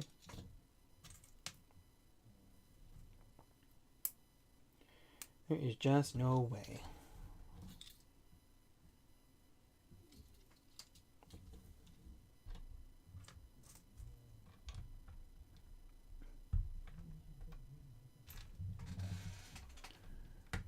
How long do you think it is until we get R-rated properties? That will depend on whether they figure out that they should be tapping into those. Because there's some things that are rated R that shouldn't be rated R the way that they are. Tongue twister. Kind of like Temple of Doom, but in the last stream we kind of went over how there's subject matter there that's kind of iffy. Like, if they put all of the Jabba Palace and Barge type sets under the 18 plus branding, we should be able to get Hutt Slayer. We should absolutely have Hutt Slayer Leia in those sets. It's aimed at adults. It doesn't matter what the context is, because adults can process that a lot more than impressionable children. And that's that. I really want Lego Banjo-Kazooie, but it's too niche these days. I agree. Unfortunately, Mega is close working with Xbox.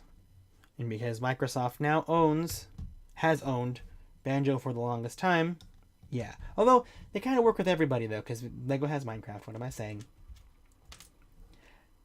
I said words. They only kind of made sense for a little bit there, and then it changed. But yes, Lego Banjo-Kazooie is a pipe dream for me. Absolutely. I want it. I need it. And I would love to have it. I want it. If Lego made a Captain Falcon minifigure, it would be the coolest thing ever. Yes, it would. Can you imagine it's just a Blue Falcon Lego set? I'm like that's it. I'm buying it day one. He's basically Smash Brothers the character at this point, and that just gives me even more reason to buy it, besides the fact, it's Captain freaking Falcon.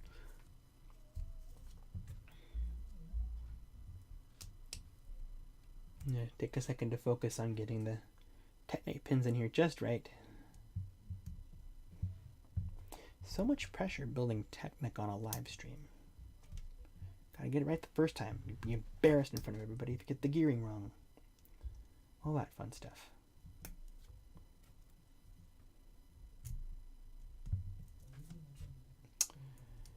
And, oh, come on. Just spread out enough. Go in. There we go.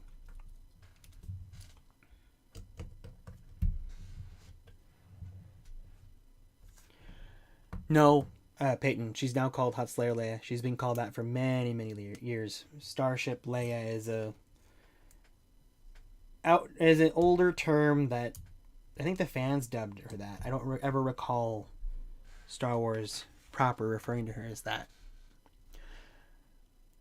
How do you think LEGO would change their decisions if the company was public? Would they be more repetitive to more receptive to mature IPs? I think so, but then if LEGO were public, we would not be getting Monkey Kids or Dreams anymore. It would almost be so hardcore focused on IP. And I think that actually is already kind of bleeding through into how the company works now, because their board of directors consists mostly of people who are outside of the LEGO family. LEGO's families that have been in the company for years.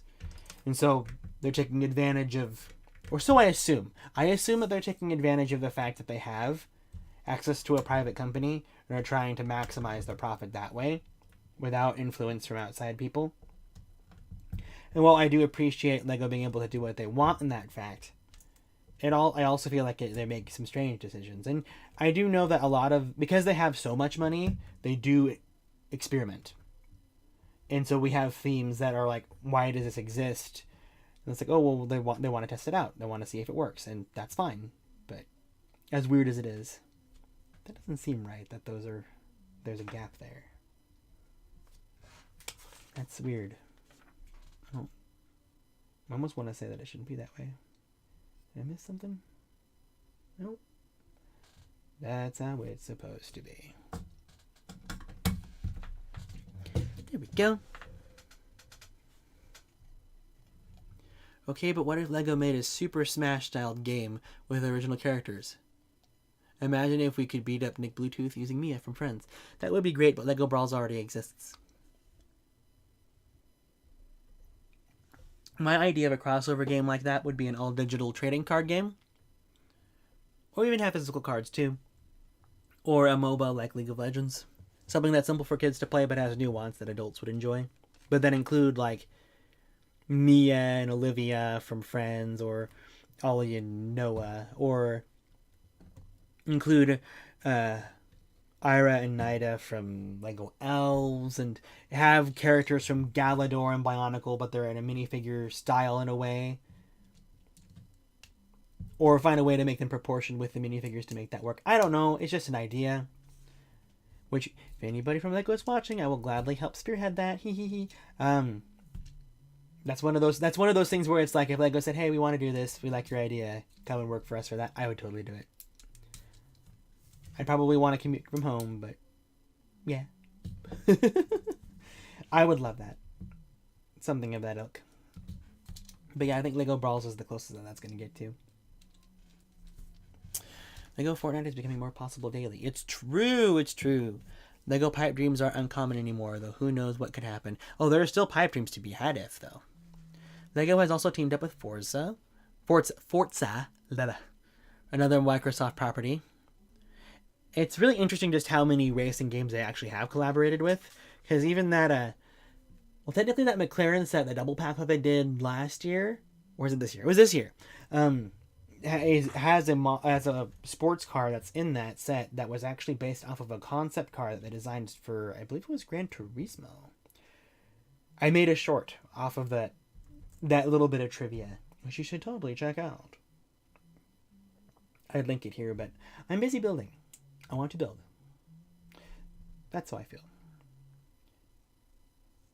Get that there. Ooh. I want it just to have a little pointy, little opening visible. So whenever you do little builds like this where you're building cannons, you want to leave the little gaps visible, because they typically have those little notches on the blasters like that. So gotta get it just right. let's attach it before we straighten everything out. Oh yeah, we're way off. A little higher. Yeah.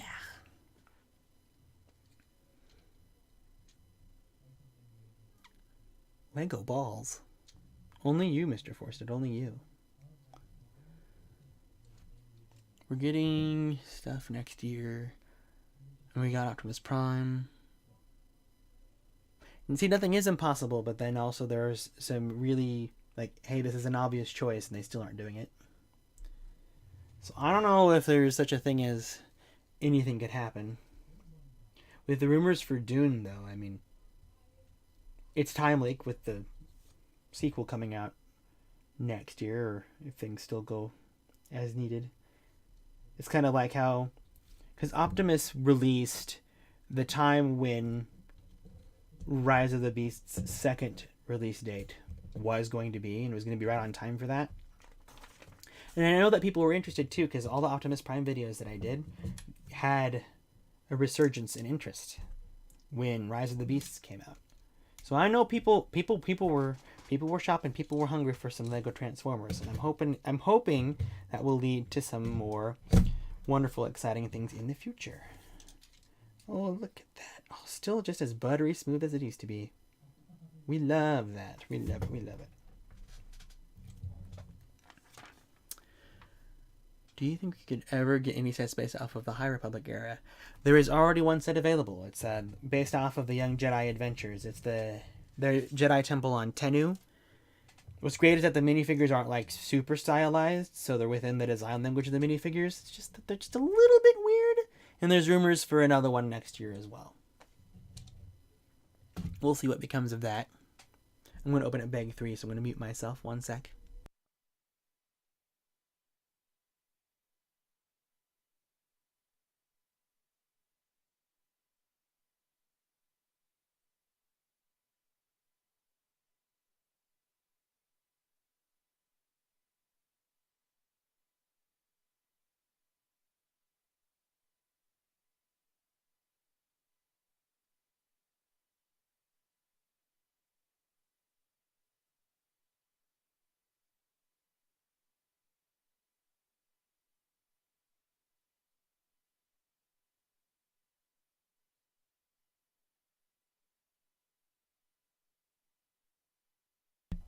I have returned. Lego Brawls needs a more extensive roster. It also needs to have a longer life than Lego Legacy Heroes Unboxed got, because that had so much potential and they botched it real hard. My crossover idea is a turn-based RPG with party members from different original Lego themes only. Well, Rune, Lego Legacy Heroes Unboxed is exactly that, and they've discontinued it. Can barely remember anything that happened in Dune 2021. See, I haven't seen Dune 2021 because people said it'll be better if you watch the sequel with it, because it's technically one whole book, or that's what I heard. I went and got a vacuum from the art building and got Culver's, and you still aren't done with this. Shaking my head. Well, Mr. Force said, there are 2 sets that are in this build, or this box, and we're building them both. And you stole a vacuum, so who do we shake heads about? I also got Culver's today too, and I think that's kind of funny that happened. Yo, we got the same fast food. Yo, no way. I want to get Forsted on here, you guys. Have him chat with us on one of these streams here, which I still need to figure out how to get people on here to join me. Well, I have to figure that out soon, because I have plans for next week that I will share when we get close to the end of the stream here. Which will probably be for a little while longer. Because the legs are going to take a bit. Okay, wait. Do I need to... Okay, this is not a ×2 build. Thank goodness. Because me and Forstead, we bounce... Well, I just call him Sai. That's my nickname for him. We bounce off of each other very, very well. Having him on here as my MC, my hype man, will hopefully be a fun time. Whenever that day may come.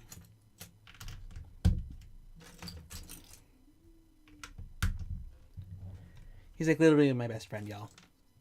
He's going to be on here eventually. See, you got it from the school building. If you brought it back to your apartment, then, well, and then of course you say you want to return it, you know.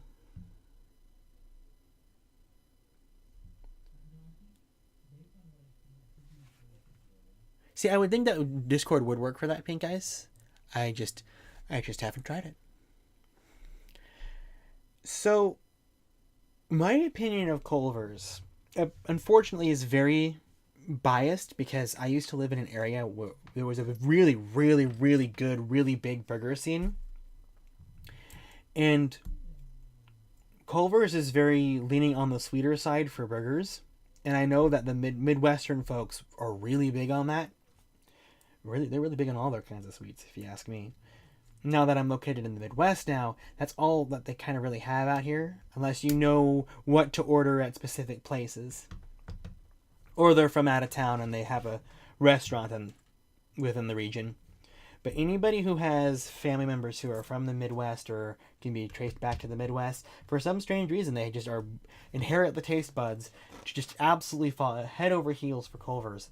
And I understand that, but I don't think it's the best thing in the world. I think that their custard is overrated. I think the butter burgers are great in a pinch. I'd rather spend that kind of money there than at McDonald's. Especially for the size of burger that you get in comparison. The fries could be saltier, but that's a choice that I can change. What should I get this? Okay. Me looking to see what leg this is so I can angle the mold sprues on the parts so that they all focus in the same direction. I swear I'm not OCD, you guys. It's just, this is ADHD in action, not OCD. Sometimes it can be both. It just depends on the person. But if I had OCD, well, we would not be having the most fun time here now, would we? Oh, they still make this piece. I always forget that this piece still exists, and it makes sense that it still exists. But I don't know why I go, ooh, ah. I think it's interesting because this is the Hoth ATST. It has funky feet. Different feet than the Endor ones, which LEGO has only made so far up to this point, before this set released. These are huge stompers. Dang. I usually get at Culver's, I get a double butter burger cheese with mayo, bacon, ketchup, and raw onions with a fry, and I usually get a root beer with light ice because they put way too much ice inside their drinks, and I do not like that because it waters the drink down. See, I have a mild milk allergy, a mild dairy allergy. So I can't get stuff like the cheese curds. And if I'm going to be getting an ice cream type or a custard type thing, I'm going to be bringing my money somewhere else than Culver's. Because I can take a lactase enzyme tablet and call myself good when enjoying stuff like ice cream, but I have to do so sparingly because it's still bad for me technically. I won't die from it. Well, maybe if I ingested way too much of it, but that's like gorging myself levels, and that's not gonna happen. I'm not gonna abuse that.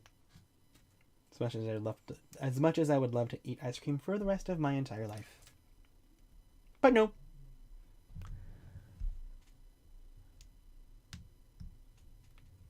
Yeah, honestly, the fries at Culver's are just a little underwhelming. See, what I used to do, because I was kind of bummed when we moved out this way, in trying out Culver's and not meeting the hype and expectations. I eventually got used to it, though. I would put Chick-fil-A sauce on the burger. I would bring it home, and then I would put the Chick-fil-A sauce on the burger, and it elevated it to a new height. But then I kind of wanted a burger that didn't have Chick-fil-A sauce on it. And then I started having it normally, and I got used to it. Yeah. But Chick-fil-A sauce on Culver's fries, oh boy. I could drink that stuff. I could put it on anything, I swear. Well, I say that. I ain't gonna put it in the cereal. I ain't gonna put it on ice cream, although it would be very interesting if I did. Not getting any bright ideas. As funny as it would be.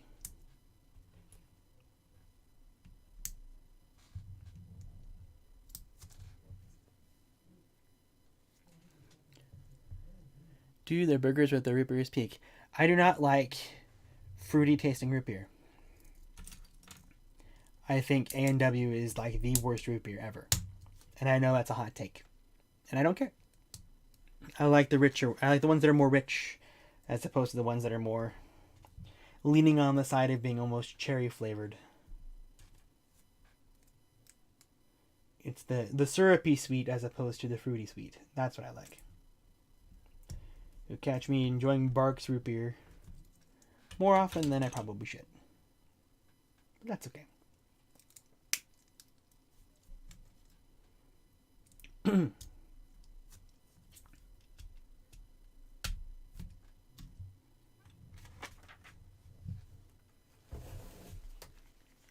I wonder if I have a Portillo's near me. I need to look that up. Because in the area that I have, there's a lot of stuff that should be here that's not here. That hopefully we'll get soon. But yeah, if I end up at Brick Fair or Brick World, what's a Brick World? I don't know if I'll be at Brick World. I have ideas to going to places, but I won't share them now because I don't want to get anybody excited. Because I'm not committing to anything at this point.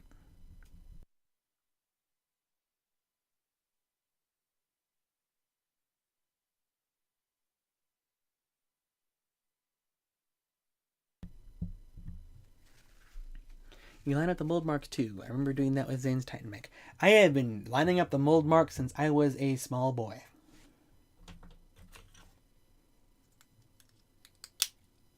That's just how I roll. I love when these joints show up in sets. Only because they're old. Not because they're fancy. Well, they are fancy. They do their job. I will not shortchange them. ATSTs have always seemed to have them in there too. And they always make the ATSTs gigantic too. I don't know why. See, Dr. Pepper is in the fruity soda category. I can't. I can't. When I went to McDonald's and they told me that they didn't have root beer, rather than saying, "Oh, do you want a Coke?" They said, "Oh, why not a Dr. Pepper?" It's like, they're not even close. Why are you suggesting this? Please don't do that to my soul. That hurts me. That hurts my feelings.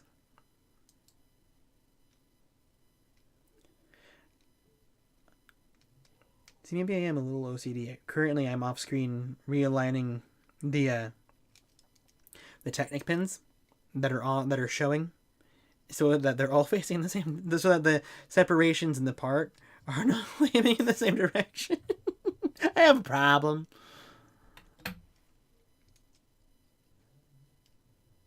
I'd say try the chocolate shake just for the sake of it, but with your mild dairy allergy, I will not I will not be hospitalized with my allergy. That's just how it works. I can absolutely have a chocolate milkshake. It just depends on whether or not I want to put in that effort and embrace the potential nap to follow. For me, it's runny nose and sleepiness, not swelling and lack of breathing. But usually the runny nose symptoms will last for the remainder of the evening, even if I go overboard. Because if I take a lactase caplet, I usually am okay.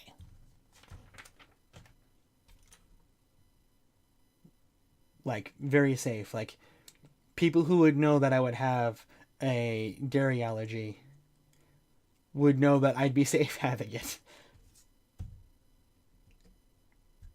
Am I abusing it? Yeah, probably. Do I care? No. I just like food. I won't let that stop me. I'm living life on the edge. Is that where that's supposed to go?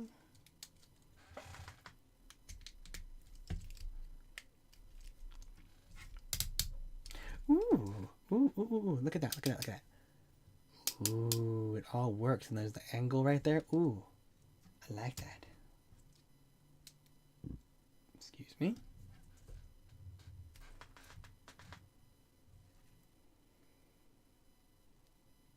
You aren't belching on the live stream. That people got to pay for that. Wink, wink, nudge, nudge. I'm sorry. I'm sorry.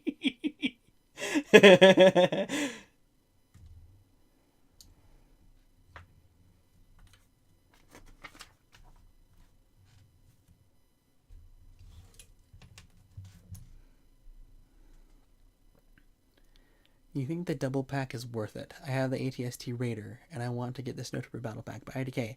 I generally like the Return of the Jedi ATST more. I think the combo pack is a great deal, as it's still less money than you getting them both for 20% off, because you're getting the battle pack for free and you're getting $5 off the ATST. And then also the exclusive box is kind of neat to brag to have. There are a lot of... I don't know if this pilot is exclusive. I don't know. I'm not well versed enough to know. I can find out, but that Chewbacca is an exclusive print. The probe droid's fantastic. And all of the battle pack figures are just fun to have if you're building a big Hoth display, or just to have troops.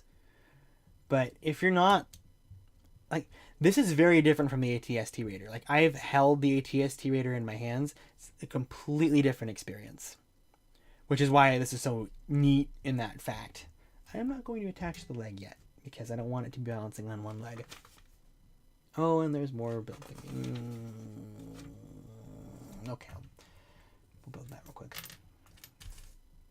We'll get it done and we'll attach it later when we do the other leg.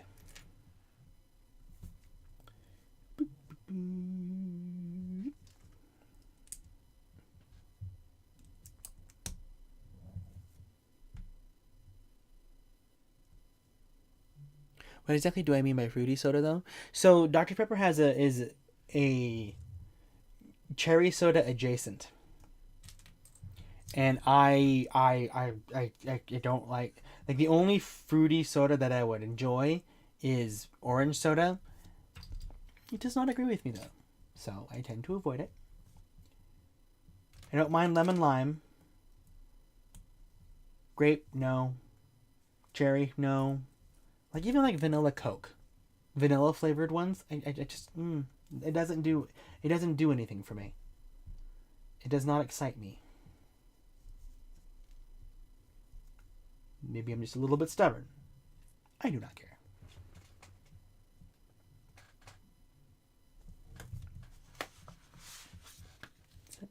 Okay.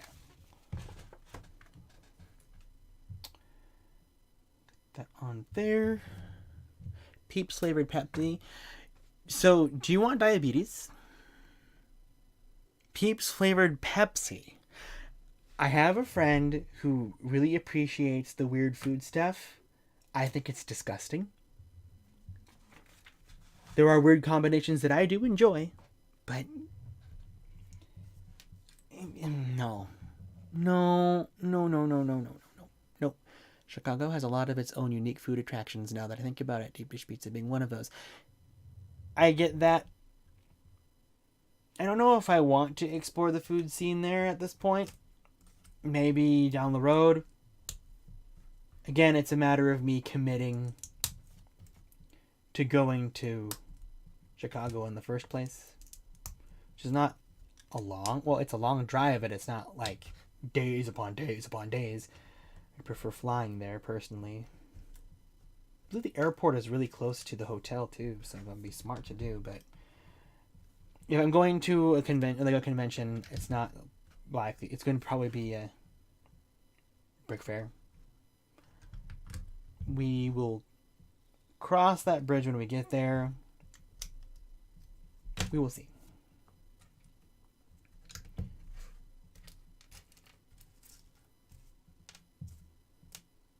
Then, if there isn't a face reveal that happens in that time, which, it could. I don't know where I'll be at by then. It's never going to be a no in that regard, but not taking selfies with all the people who you meet? Like, why even go?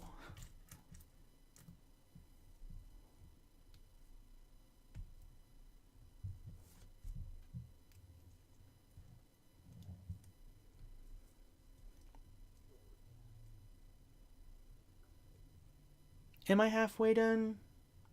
I think I'm a little bit more than halfway done at this point. The legs are usually the longest part, although I still have to do all of the panels on the head of the walker. Which I'm actually surprised by how long this build is taking, though. I don't mean that in a bad way. I'm enjoying it, which is good.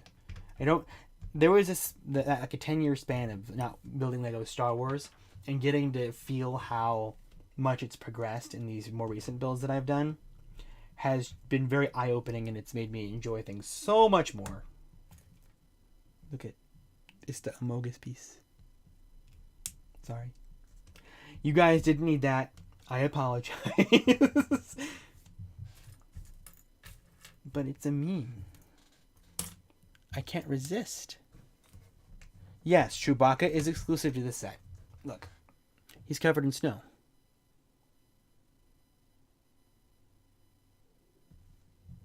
Unless he appeared in an advent calendar down the line, which I don't think he did.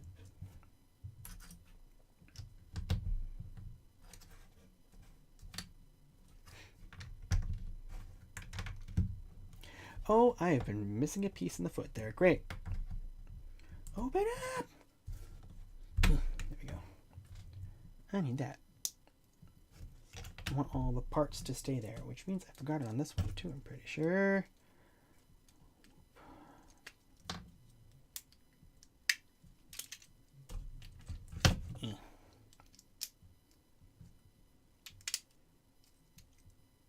There we go.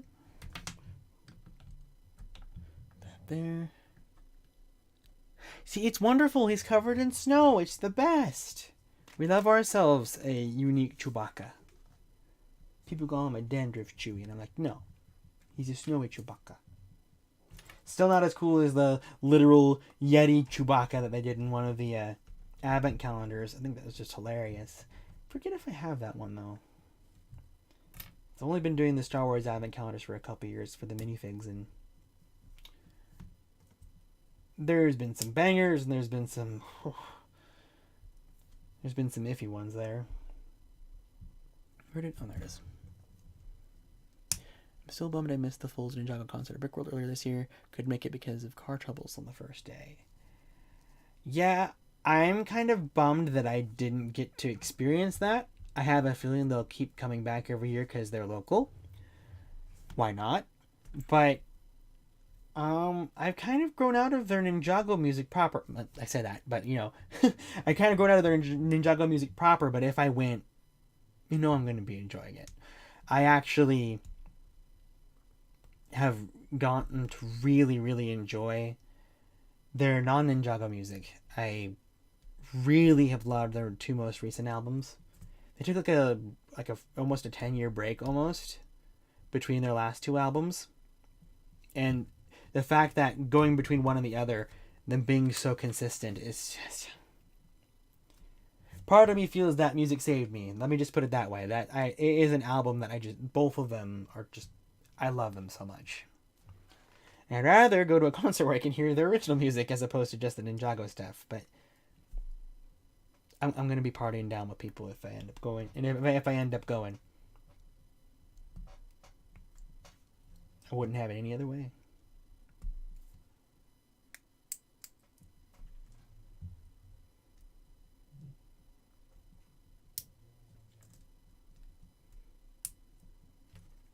Pardon me while I focus getting these Technic pins in place.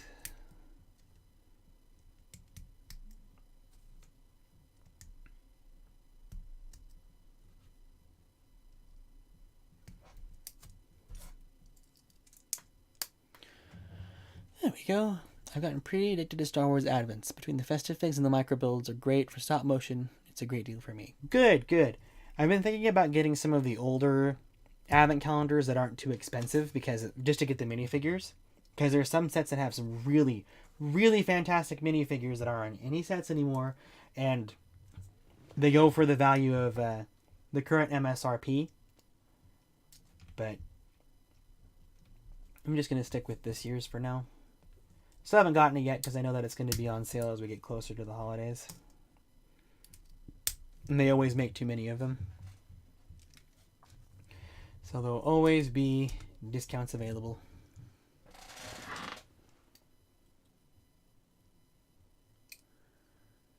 Did you see the Lego Marvel Encyclopedia confirmed Lego Morbius was in fact holding a vial of blood? I'm really glad Lego is giving us that deep Lego Morbius lore. I said Lego Morbius. Lego Morbius. I got Loki on the brain, which that opening episode was quite good, in my opinion. We won't talk spoilers just yet, because it's new. Here's my gripe with the character encyclopedias and the like.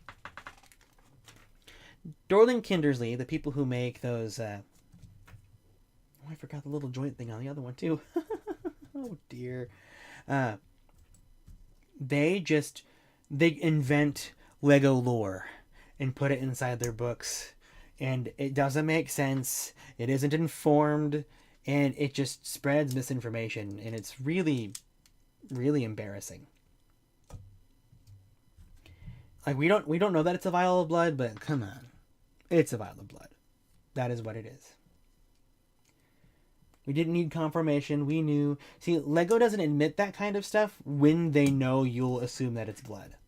It's kind of like how they never showed What's-His-Face's arm in the Jurassic Park gate set with the T-Rex. His severed arm is included in the set. But they never ever have any promotional material, or they never highlight it specifically because it looks kind of like a handlebar if you just don't know. But when you see it and you build it and you see, oh, there's literally bloody chunks that are attached to it. Yeah. They just don't want to admit it. Did you know Deadpool was censored in the Marvel Encyclopedia?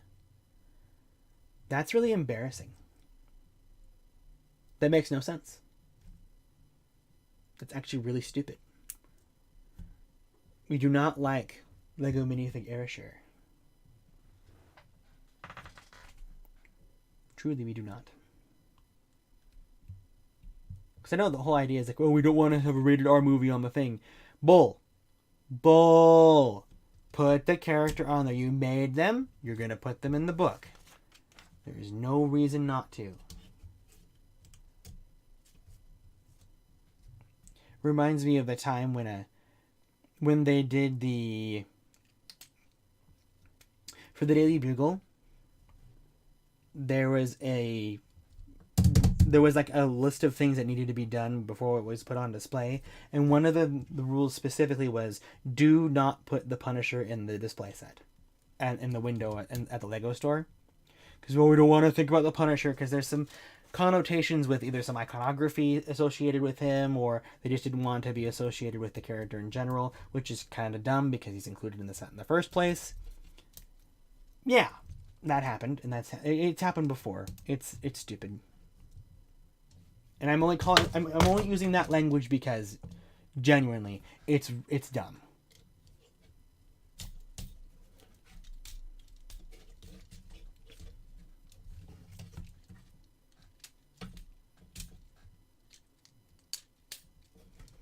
Man, this is a lot taller than I was expecting.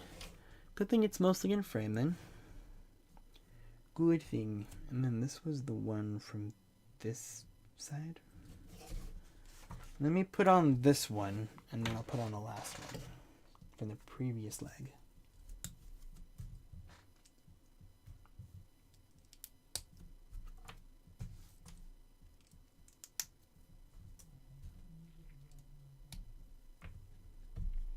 Get that there.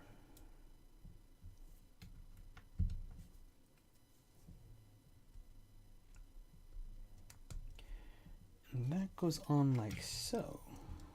Okay, then, ooh. Don't want that showing. No mold sprues. Banned. Banned. Okay. That's good. And then the little dish bits to go on the front.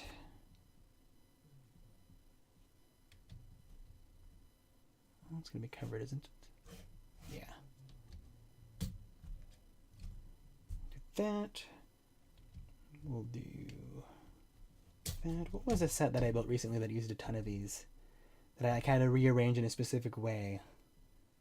I think it was Emmett's Dream House, like in the past year and a half that I built it. And had like a bunch of those pieces, and I tried to hide the mold sprues on it, and it was really challenging because some of them had on different sides. That was a time. If you're curious how behind my backlog is, there you go. I built Emmett's dream house within the past year and a half, even though the set's almost, what, 5 years old?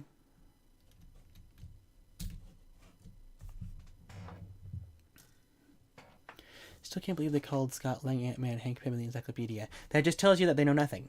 They literally Googled, who is this? And they go, okay. They didn't even confirm if it was the right Ant-Man or not. Dorling Kindersley does that all the time. They've been doing that since as early as the Ninjago encyclopedias. It's really embarrassing. Especially for a big publisher like that. Allow me a second for bag 4.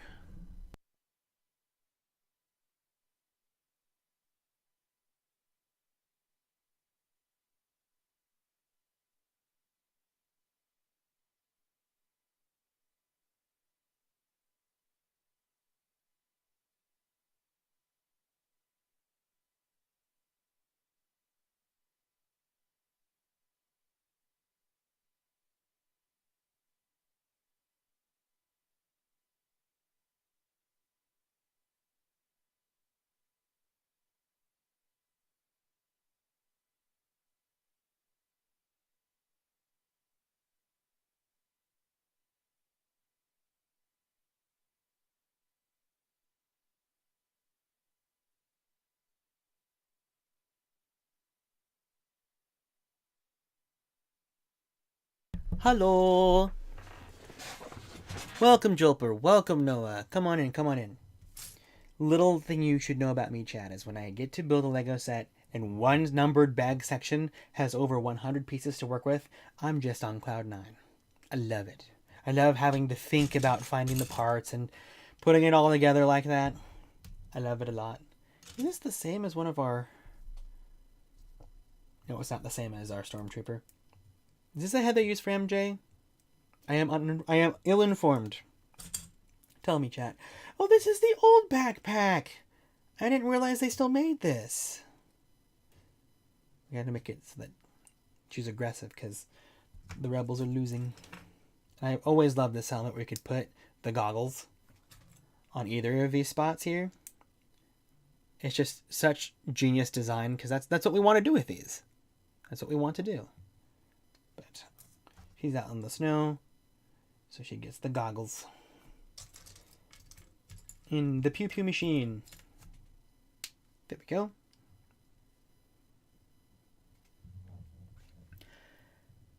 I just saw the instructions in video you were building the TLJ walker. You know what? I would totally build that on a live stream in like April Fool's Day or something if I had it. But see, I want it because I want the characters that are included. I don't have a Captain Phasma. I don't have a Rose either. I'd like to have a Rose. Unpopular opinion, but I want a Rose. A Rose. Don't need just any of them. This is the Walmart Hoth 2-in-1. Let me get the box for you. That was the... See, the original plan was I was going to build the Imperial TIE Fighter helmet. Because I know it's like a rare one and it's special because people are just are obsessing over how expensive it is on the internet. But then I came across this at Walmart. And I'm like, oh, we're going to build this. I open it up so when the stream goes on demand, you can go back and watch me open it too. Bit of a slow start to the stream, but you will catch it later.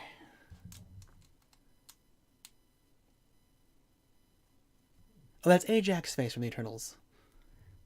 Okay, it's good to know. Cool, that's being reused. It's our Salma Hayek Rebel Trooper.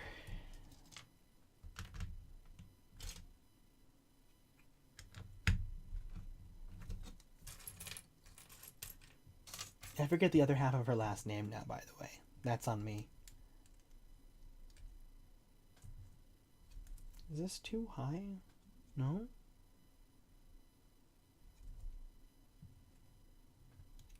How does that work? Ooh, I see. This is off kilter. There we go.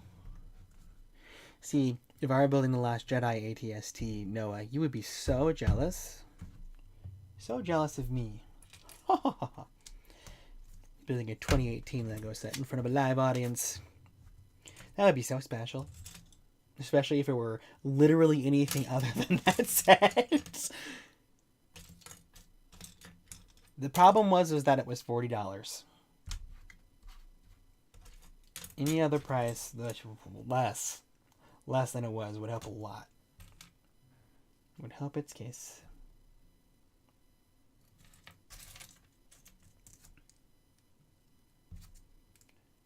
That on there. Welcome, Brickmeister.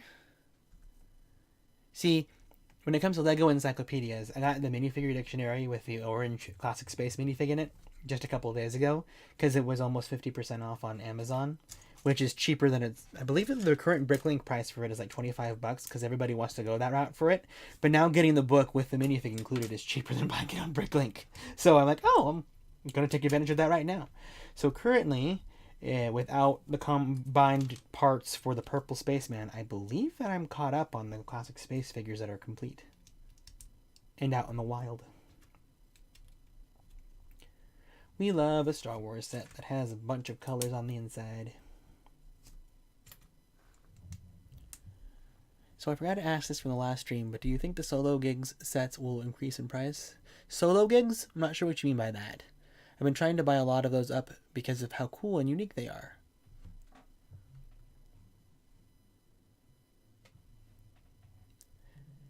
I looked back at the Star Wars Advents, and I think I want the 2014 and 2016 ones. 2014 notably had Santa Vader, and 26 notably had Yeti Chewie. See, as much as I like the idea of the seasonal minifigures, not the gonks, the minifigs, I would get the Advents for the other minifigures that are actually from the saga itself. Especially since a lot of them are usually ones from bigger sets. Koth, Omega Koth. And getting access to a more variety of Star Wars characters because there's just so much variance in how and what's offered in all the sets. So having more to work with just to have the experience of having them.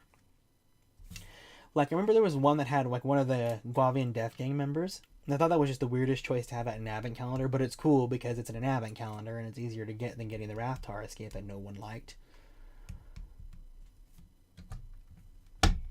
Stuff like that. Getting Anton Merrick and the 2016 one, I think it's Gold Leader, since he wasn't included in any other set. The Rogue One Gold Leader. I forget which one he is.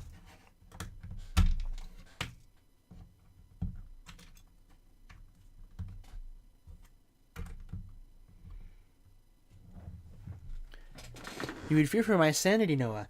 Noah, my sanity's already gone. What are you talking about? What sanity?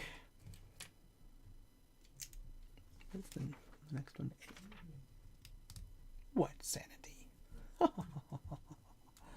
What fun. I talk about toys on the internet. What about sanity?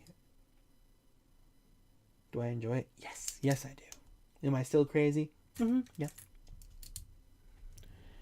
The problem was it was half a walker. The play feature to have a top pop off was right there too. Yep.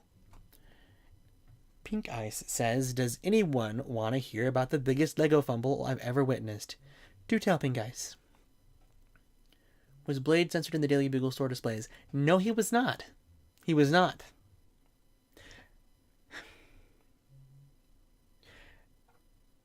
I am under the... I'm going to keep that to myself. Solo figures, like from Solo A Star Wars Story. Do you think the Solo figs sets will increase in price? Yes, they will, especially if some characters or designs end up appearing in other sets. Like, if what's his face's guards that are included in the, I think it's either in the dropship or the train. Say if their species appears in a show and they're a main character, that character is going to, that minifig is going to spike up in price until Lego actually makes a figure based off of that species, so you never know. But then if they brought back Enfys Nest, likely those sets, the set with her in it will likely go up. Which I'm surprised it hasn't gotten as crazy as I would have expected it to, because that minifigure and the character, I think, personally, are pretty neat. But where's it supposed to attach to? Ooh, really? I think that connects to the nipple piece here, doesn't it? Oh, I called it by the name that I call it. Goodness gracious. Because that's what it is! But look at it, it attaches in there. It literally hooks onto there like that. Oh, I love that. And you get the shaping of it too. Oh, that's so cool. That's so clever. I love that. I love me some weird part usages. That's what we live for.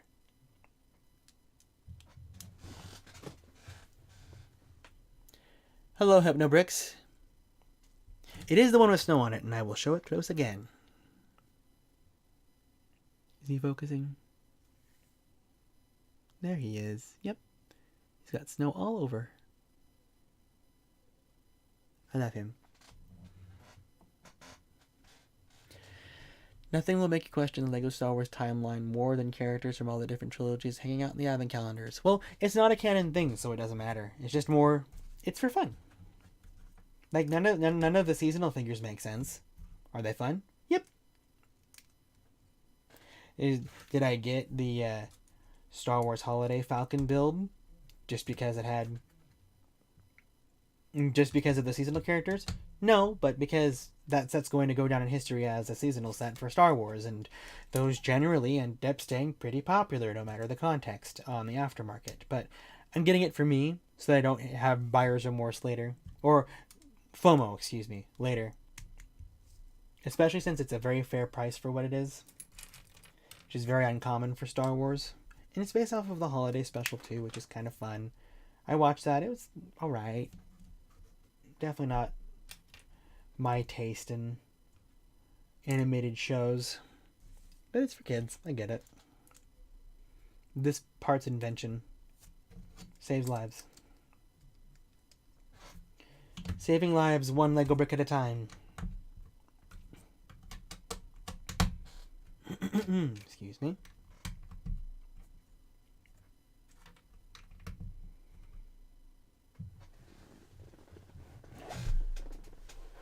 Have a good night, Absolutely Studios. Thank you for joining.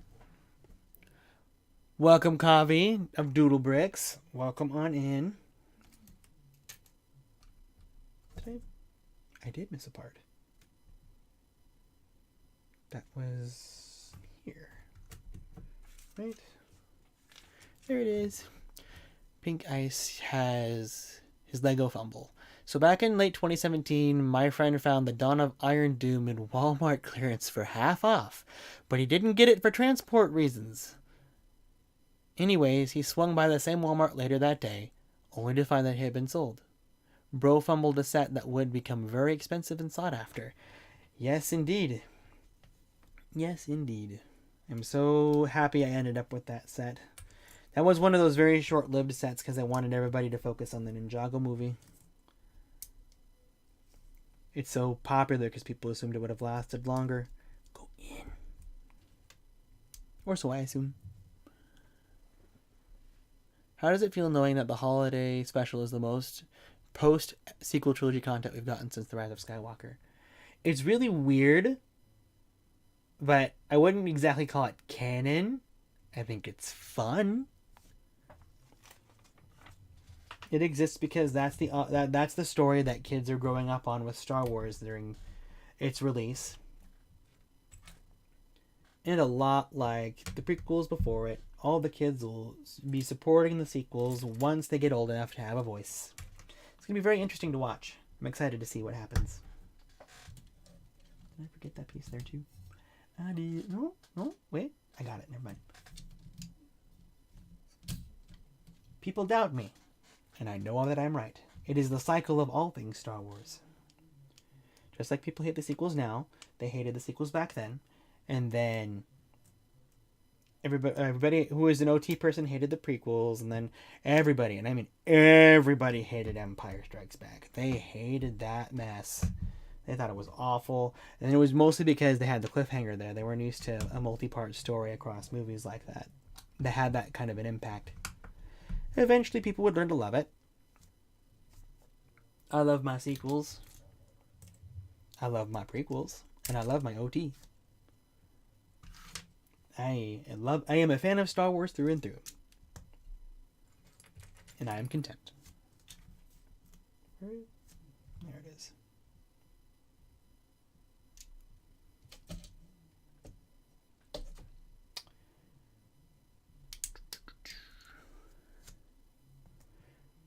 We doing great so far, chat? We having fun? I know it's a bit quiet, but it's a chill stream. We're hanging out. We're hanging out. I'm not sure what to do about, because there was a request for music, and I'm like, I don't know if I want to invite that, because I can't. I try to keep what I say or what people hear on my streams or on any of my content clean, though I may retweet content where other people say stuff that I wouldn't normally say myself publicly. And I don't have the time to vet through a royalty free playlist just to make sure that it's worth streaming. And as much as I love to do licensed music, it would be video game stuff, and I don't want to risk that. It's likely it would all be Nintendo and Square Enix music, and as much as I love it, I don't want to risk it. If they made a full Lego Zelda theme, what game would you want them to prioritize? Breath of the Wild. And the only reason why is because that is the most relevant one, but also encapsulates concepts from Tears of the Kingdom. And that is the Zelda that kids have played. Because if you do a full Zelda theme, it needs to be a theme that focuses on sets that kids will recognize. Now, does that mean that it stays as Breath of the Wild forever? No. They'll incorporate Tears of the Kingdom concepts into it. But that will take time. And I'm content with that. Plus, I'd just be happy getting characters and stuff from that. I just hope that if it is an 18+ theme exclusively, in the event that that 18+ decoratry set is legit and we end up seeing it,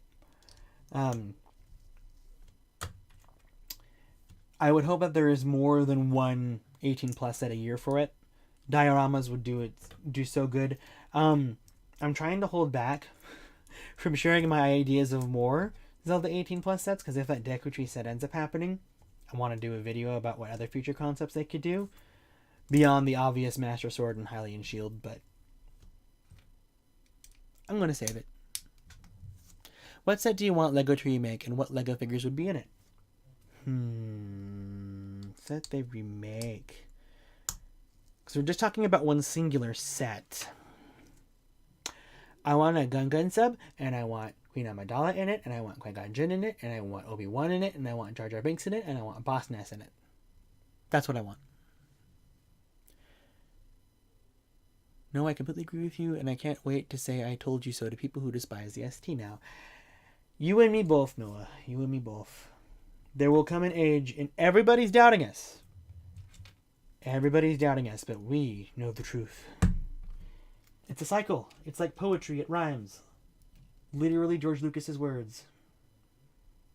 I think it's interesting how the eye flaps on this are closed because of the reflective light of the snow.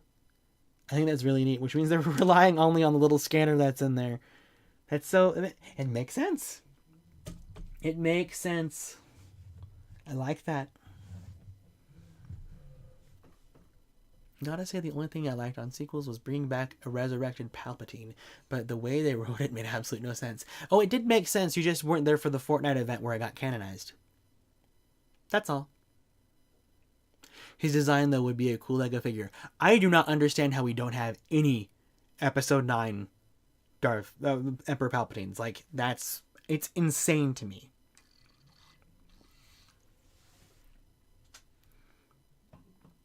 I'm still in shock that Lego Animal Crossing is real. Lego doing what the fans want feels unreal law. I mean, I wouldn't have done Animal Crossing first, but that's just me being really biased. You know what I want, and there's implications. I guess I'll have to be more patient.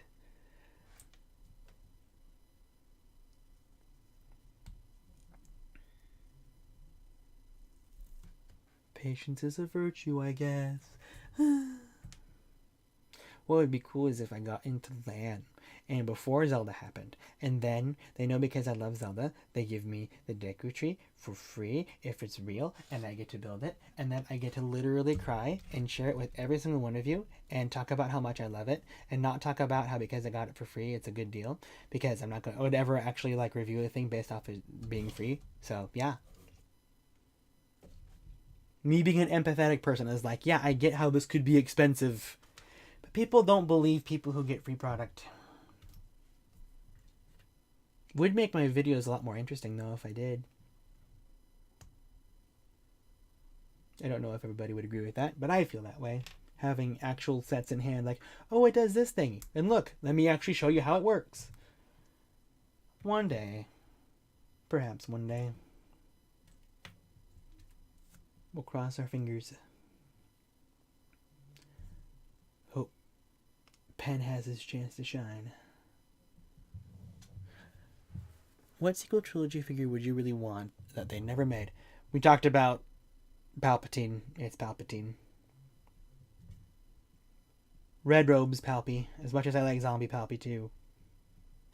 Should have just done a set based off a throne room, but they didn't. Irksome. We're almost done, chat.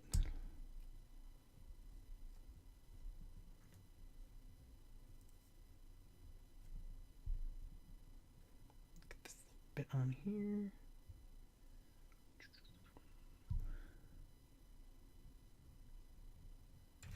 And the old Lego City sign. Lots of interesting antennas on this one. I never knew that it had that many layers to it.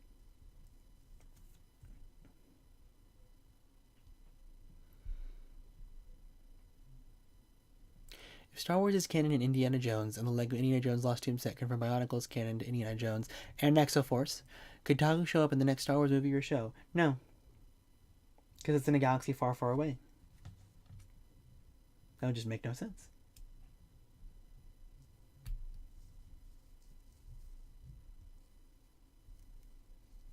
Because they have their own galaxy, their own universe in the Bionicle lore. And I have no idea if there's like a legit place where Exoforce takes place in, aside from Sentai Mountain.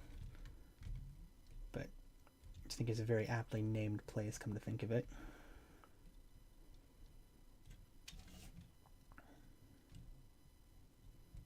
Go. Oh, and it looks like we're building the lid, and then I think that we'll be done.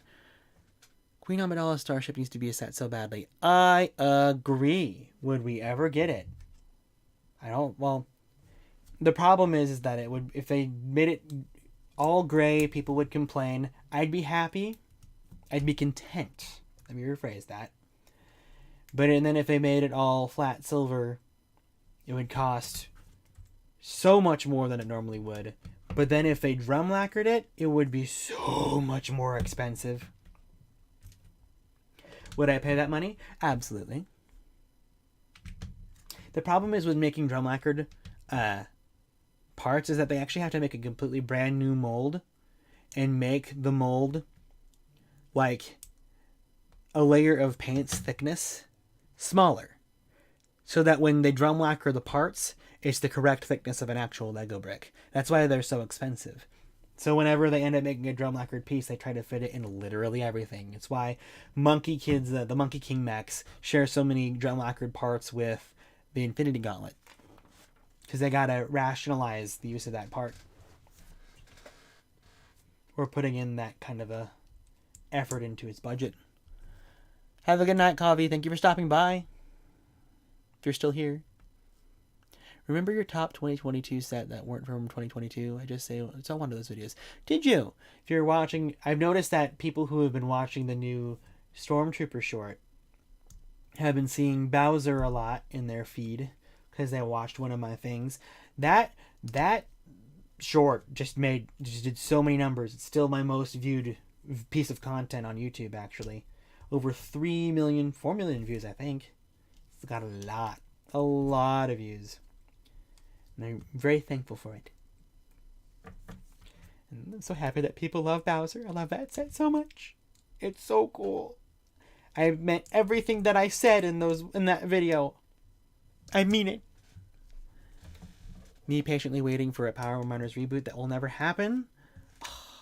You poor thing. Should it happen? No. Should I go do another underground mining thing with rock monsters? Absolutely. I don't want them to limit themselves to the past. Although, in truth, just give it the same name, give it the same color scheme, make it a spiritual successor, go ham. Especially with how much the Lego pop culture scene is starting to bionicle eyes Power Miners and how important it is to our culture. When in reality, it's just another action theme, and odds are other themes deserve that status too. But everybody's like, the peak was Power Miners. I won't tell them no. Those little candy-colored rock monsters are some of my favorite minifigures ever. I get it. I had so many of those sets, and I love them to bits. I realized that I bought a titanium command rig secondhand back before when they were affordable at a Lego convention, and I just stored the bag away with the instructions, and I just completely forgot that I had it, and it's just sitting somewhere in storage, waiting for its time to shine, whenever that day may come. What IP would you be against for a Lego theme / set? Well, I don't think I'd be against anything. Because the idea is that they're getting a niche IP, it means they're trying to test it out for somebody.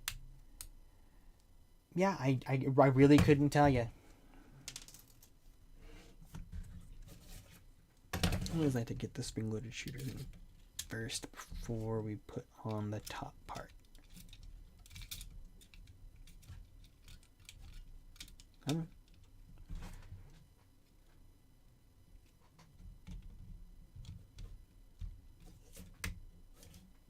Well, there we go. Look at that. Oh, it looks so good. The corners are just a little bit iffy for me right up here. I don't mind it though. I like how you can open this here, the hatch at the top. Look at how the gear moves really well. Oh, full 360 too. Look at that. Ooh. It's a great set, y'all. It's a great set. It's the same stuff from earlier in the littler instruction booklet with all the Hoth stuff in there. Skywalker Saga ad. All of that goodness. Let's move everything into frame here for y'all.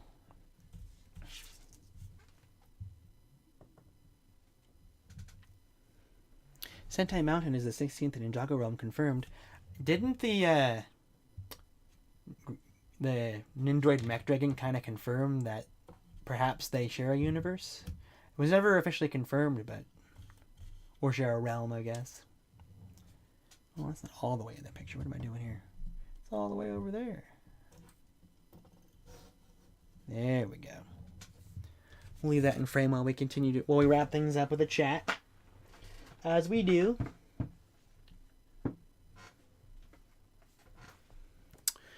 The next set you build, if I have it, I will build it too. Well, I'm not sure what the next build will be. We'll talk about what we'll do with the next live stream in a moment. A giant Dark Beast Ganon set from End of Breath of the Wild would be absolutely fantabulous. Oh yes, it would be wonderful. Now that Ahsoka is done, what would you say is the best Star Wars show currently, and what's the worst? I think that the best one... I still want to say that Mandalorian is the best Star Wars one, just because it's innately the original trilogy's whimsy without being obsessed about the Force itself, and I like that a lot because we just know so much about it. The worst, in my opinion, it's not Book of Boba Fett. It's not. I think the weakest one, I would say, is Young Jedi Adventures. Just because they're really jumping the gun with the High Republic stuff being a thing for really younger builders. I don't think that equates to much. Yeah, I'd say so. What is the best Lego Dareth? The original Toys R Us exclusive one with the cowboy boots and the gut and the exclusive head. That's the best one. Thoughts on the new gunship? Well, I would recommend watching a few of my videos as of recent. The ones that are released after the middle of August when it was revealed. Because it's been a subject of contention on my channel. I think it's cool that we have a gunship. I think it's too small. We'll go through it. It's too small. It's lacking in... It's very much... What am I looking for? It does not maximize its potential with the space that it has. It is severely lacking in minifigures. Even if it just had 2 more generic shock troopers, I'd be so much more content. It could use 4 more. Especially for $140, there should be at least... I would say there should be like 10 figures in there. Personally, at minimum. Even if a majority of them are just clone troopers. I do not care. Just load it up. Hey Zavi, welcome. We are wrapping it up here, just to let you know. Peak was Agents, not gonna lie. However, Power Miners was like a little Lego community cultural phenomenon. See, I agree. Agents is very much more influential to my being. Personally. Galaxy Squad was my thing. It's a shame how barely anyone talks about it. It's so well made. I agree. The problem with Galaxy Squad is that it came out around that time where Ninjago and Chima were going wild. But then Hero Factory was around 2, and then the Lego Movie was on the horizon, and then Friends was figuring itself out, and so was City in its modern sense. It was just so overloaded with stuff that people were not paying attention to it. It and Hero Factory, for that matter. The last original space theme, it's true. It's true, I miss it. Oh, simpler times of Lego that we probably should have back. The stream will be ending shortly, HypnoBricks, yes. We built our build for today. Does anybody have any more questions? I'm okay with staying on a little while longer if we want to chat a little bit more. I'm perfectly fine with that.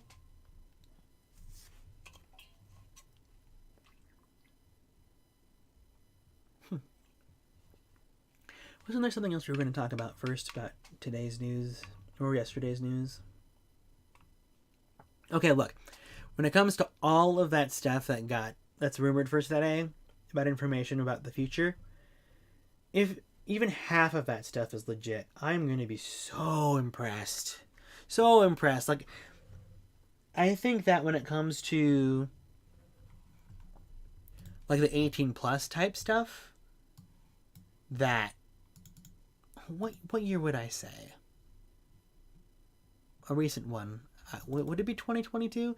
Yeah, I would say that 2022 is kind of like the peak of Lego 18 plus so far. But the way that things are being rumored, that could be dethroned real quickly. Really, really, really quickly. I will not be going into specifics about the rumors because I don't want to invite that. Well, I don't mind people talking about it. It's just that I'm trying to keep things very clean when it comes to illicit Lego content in the event that, in the hypothetical that it's around and it's being discussed. But that's just me. Why does no one talk about Hidden Side anymore? It feels like everyone has already forgotten it. Well, that's because everybody has. It's a very forgetful theme. It did not bring a lot to the table, especially for what people wanted from it. I like the new Snowtroopers. I think they're neat. And to be honest, I don't really have a good comprehension of the older Snowtroopers. I do wish they had their fabric commas, though. What Lego Imperial Trooper do you think Lego needs to redo or make? The immediate first thought is the Night Troopers, but they're fresh off of the press, so it's gonna take some time for them to show up. I really want Enoch real bad. Oh, what do we do though? Probably the Snow Trooper, just to make sure that everything is up to fans' liking. Because, you know, I ask it. So many fans are on about getting the fabric commas, and then people are like, well, the ghost said they want to make things consistent, and, you know, kids want to be able to sit them down easily. And it's like, okay, but kids don't actually care. They don't care if they include the fabric pieces. Maybe teach them how to remove them, and then include them in the builds and call it okay that way. Like, that's not a challenge for them to do, and yet they don't. Hey there, the first brick. We are about to wrap up here, but welcome on in. I do think that I'm starting to lose my voice, actually, so we probably should end it here real quickly. Do you think Lego is really going to do Thrawn Star Destroyer? I don't know where it was even implied that we were going to get it, but if we're going to be getting any large Imperial vehicle, aside from the Eye of Sion, yeah, I think that we'd eventually get the Chimera as well. They need to bring back Rogue One stuff like the Shore Troopers and the U-Wing. I agree. I did a whole video about why they don't do that kind of stuff anymore. Disappointed that that's the case.